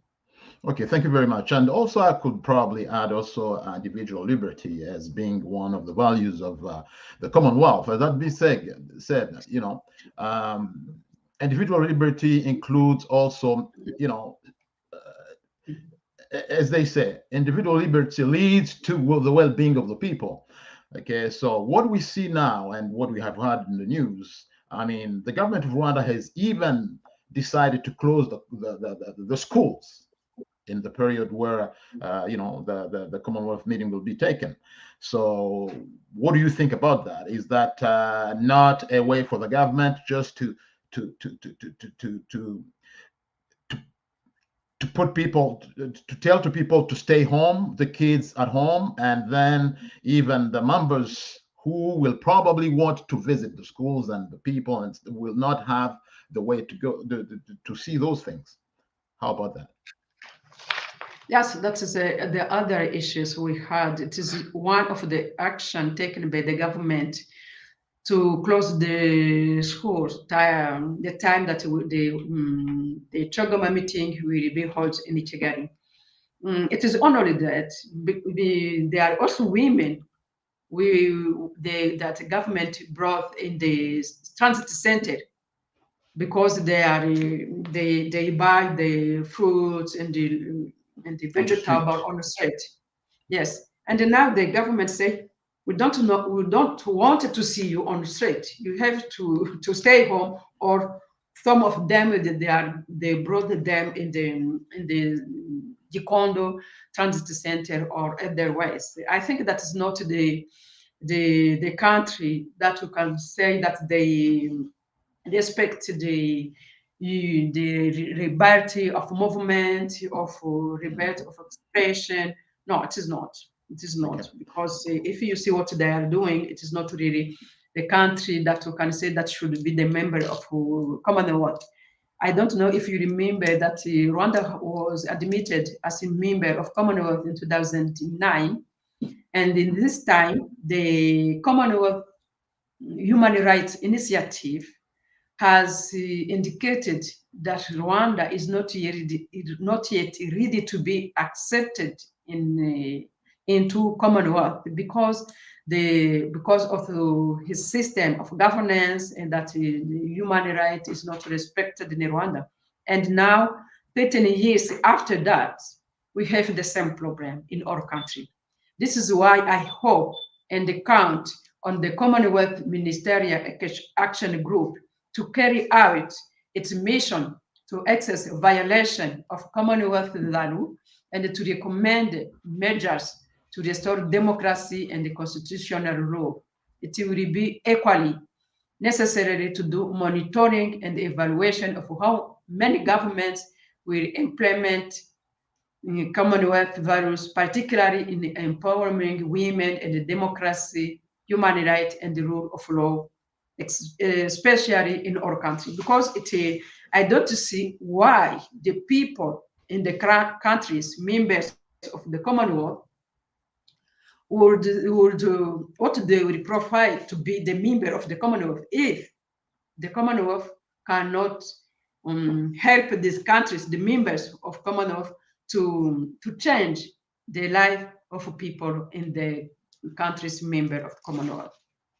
Okay, thank you very much, Victoria. I would also remind that talking about the freedom of speech and liberty, I would remind our viewers that the government of Rwanda in the last few months, they have jailed many of the journalists that had some blogs or even publishing on YouTube because they were talking to everybody about the problems that people of Rwanda are living, and also criticizing some bad policies of the government. That being said, Victoire, you are in Rwanda. None nagira ngo nkubaze ikibazo mu Kinyarwanda kugira ngo abanyarwanda badukurikira bashobore kumva banasobanukirwe Commonwealth wenda values agaciro sinzi ukuntu navuga values mu Kinyarwanda indangagaciro zimwe nagira ngo ube wabwira abanyarwanda wagira icyo babwira ukurikije ko u Rwanda nk'igihugu cyemerewe kujya mu muryango wa Commonwealth kandi akaba ari indangagaciro zimwe ikomeyeho cyane nka demokarasi, uburenganzira bwa muntu, kuba equality of gender, sinzi kurwanya ubusumbane, uburinganire. Ndagira ngo ugire icyo wabivugaho kandi unatubwire nanone ukurikije uko ubibona, nk'uko nakubajije mu Cyongereza. Twumvise ko hari amashuri yafunzwe mu Rwanda kandi tuzi neza ko mu Rwanda bakora ibyo bashoboye byose kugira ngo berekane ko igihugu gikeye nta kibazo gihari, kandi tukaba dutekereza ko mu gihe nk'iki igihugu gisurwa, abantu baje mu nama batanga imfashanyo mu gihugu bagombye kugira umwanya wo kugira ngo bajye kureba abaturage kandi basure n'ayo mashuri barebe icyaba kibuze kugira ngo bashobore gufasha. Ibyo byose babitubwiraho iki mu magambo make mu Kinyarwanda? Urakoze. Hari indangagaciro koko z'ingenzi za Commonwealth. Hari demokarasi, nabivuzeho mu kanya mvuga ko abantu benshi bavuze demokarasi bagira ngo ni amatora. Mvuga uburyo Leta Zunze Ubumwe za Amerika, Minisiteri y'Ububanyi n'Amahanga yavuze ko ntabwo demokarasi ari amatora gusa akorwa buri gihe, kuko ibyo ngibyo usanga n'abayobozi b'abanyagitugu ari byo bibandaho cyane, ahubwo bakasobanura ko amatora ni hahandi n'amajwi y'abadafite, y'abatatowe n'abantu benshi agomba kumvwa, n'amajwi y'ibitekerezo bya buri wese bigomba kumvwa kandi bikubahwa. Umuntu ntazire kuba yagira ibitekerezo. Ntabwo demokarasi rero ari amatora gusa. Usanga rero kenshi bagira ngo demokarasi turatora buri gihe, iyo manda irangiye abantu baratora. Nagaragaje kandi ko icyo ni ikibazo cya demokarasi dufite mu Rwanda, akaba ari imwe mu mahame remezo mu by'ukuri u Rwanda uyu munsi rutubahiriza uko bikwiriye, kuko nagerageje kugaragaza ko n'ayo matora banavuga twagerageje kuyajyamo, yaba ari njyewe cyangwa ari Diane tugafungwa, ngaragaza yuko kenshi abadamu usibye bari ku ruhande rw'ubuyobozi bw'igihugu bw'ishyaka riri ku butegetsi, ariko batari ku ruhande rw'ubuyobozi bw'ishyaka riri ku butegetsi muri opposition, ko byabayeho kuri njye turongera tukagira ibyo bibazo byo gufungwa. Aha rero nkabihuza no kuvuga ahandi kuvuga ngo uburenganire bw'abagore ko Rwanda cyashyize imbere guteza abadamu imbere. Ni byiza koko ndabishima, kuko muri constitution birimo, ni amategeko yanditseho akavuga bati 30% abagore bagomba gutorwa mu nzego zose z'ubuyobozi bw'igihugu, ariko wabisesengura neza ugasanga abo badamu babaye nk'aho kugira ngo bibe ibintu byo gushyira mu nyandiko gusa, navuga nk'umutako ubaho ngaho gusa kugira ngo igihugu cyacu kivugwe neza ko gifite abadamu benshi muri parlement. Ariko ukabibaza se abo badamu batavugira nk'abagore bagenzi babo. Ntanga urugero rw'abantu twigeze kubona mu mudamu ko twaga na executive n'abadaso, abo bantu ntabwo nigeze numva abadamu nibura bahaguruka ngo bavuge bati biriya ntabwo dushaka kubibona, iryo jwi ryabo ryumvikane. Usanga abo bagore b'abazunguzayi bahutazwa n'abo bantu bo mu nzego za daso bakabahutaza. Ntabwo ndumva abadamu bo muri parlement bavuga bati dushyireho itegeko rihana rwose ku buryo bari abagore batazongera guhutazwa n'abo bantu bo muri izo nzego za daso. Ugasanga ntacyo babikoraho. Muri iyi minsi hari ibyo mwumvishe bya Miss Rwanda, mwumvishe ko hari abantu, njya na Perezida Kagame ubwo yaravuze ati mu nzego zinyuranye narabimenye ko hari ruswa y'igitsina. Iyo ruswa y'igitsina irahari, ntiyuvugwa. Abo badamu, kuba dufite abadamu benshi mu nteko ishinga amategeko, bagombye kuba ba mbere mu kuvuga bati ibyo bintu bigomba gucika. Rero urabona icyo kintu ayo mahama abiri ya demokarasi n'uburinganire mu by'ukuri akorwa, navuga ko mu Rwanda tuyakora mu buryo bw'igice. Niyo mpamvu nkunze kuvuga mu Rwanda tugomba kubaka igihugu kigendera ku mategeko. Naryo ni irindi hame ryo muri ry'uyu muryango wa Commonwealth ugenderaho, kuko niba twari dufite igihugu kigendera ku mategeko, amategeko yose dufite ari mu mpapuro, nibura n'ahari yagombye kubahirizwa. Ba badamu batowe koko hakurikijwe uko byanditswe mu itegeko nshinga 30% mu nzego zose z'ubuyobozi, ariko bakabamo batagiye kwishushanya gusa nk'uko nyamva abajene bavuga, ahubwo bagiyemo koko gufata ibyemezo bya politike bigira icyo bimarira sosiyete, kuko ntabwo bihagije kugira abagore bari aho ngaho gusa. Navuze ko abagore turashoboye, ubushobozi turabufite, nitureke rero kujya mu nzego z'ubuyobozi ari ukwishushanya gusa, ariko ujyemo ufite icyo ushobora kumarira sosiyete. Ngira ngo no mu Kinyarwanda dufite umugani uvuga ngo ukurusha urugo, ukurusha umugore akurusha urugo. Nuko niba abagore bahari, niba nakore koko bakoresheje bwa bushobozi bafite, be kugenda gusa kuba inkoma mashyi. Urakoze cyane Victoire. Ubwo ngubwo turagaruka mu Cyongereza kugira ngo nbaze ikibazo cyanjye cya nyuma hano. And yeah, so back to English right now. This is my last question to you. I mean, the meeting of the Commonwealth is approaching, and as we know, you are waiting for your party to be organized so you can do your political activity, without any problems. So do you think you'll get a chance probably to put in a word to those who are coming to the meeting so they can pressure at least the government of Rwanda to let you be recognized as a politician and recognize your Dalfa Umurinzi as a political party in the country?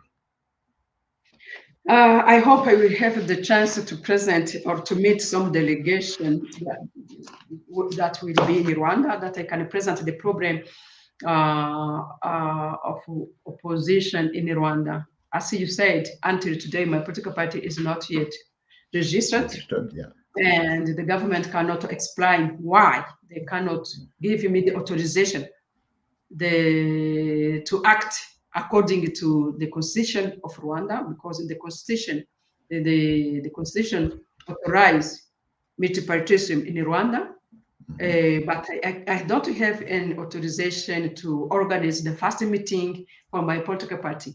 This, I think, if I will meet some delegates who will be in Rwanda, I will ask that there is also something we send our letters to them before they come in Rwanda, explain that the core values of Commonwealth are not respected in Rwanda, and that we ask them that in the meeting they will take a resolution asking the Rwanda government to respect all values of Commonwealth, and that to set up a mechanism that can follow how Rwanda will put in action the core value of the Commonwealth. Okay, thank you very much, Victoria and Gary, for being with us. At that word, we end our program of today. And I would like to take this time to thank everyone who participated. I would like also to thank the technicians behind the scenes and everybody who has contributed to this event. And I thank also very much to all those who have been following us, and remind you that this event had been organized by Rwandans Right in collaboration with Jambo SBR, Radio Urumuri, Radio Television Impinduka, and also Mouvement Idamanje. Thank you very much all for following, and stay tuned, because very soon we'll get back to you again. Thank you very much, and my name is Freddy Usabwera, and I was speaking to you from Canada. Thank you.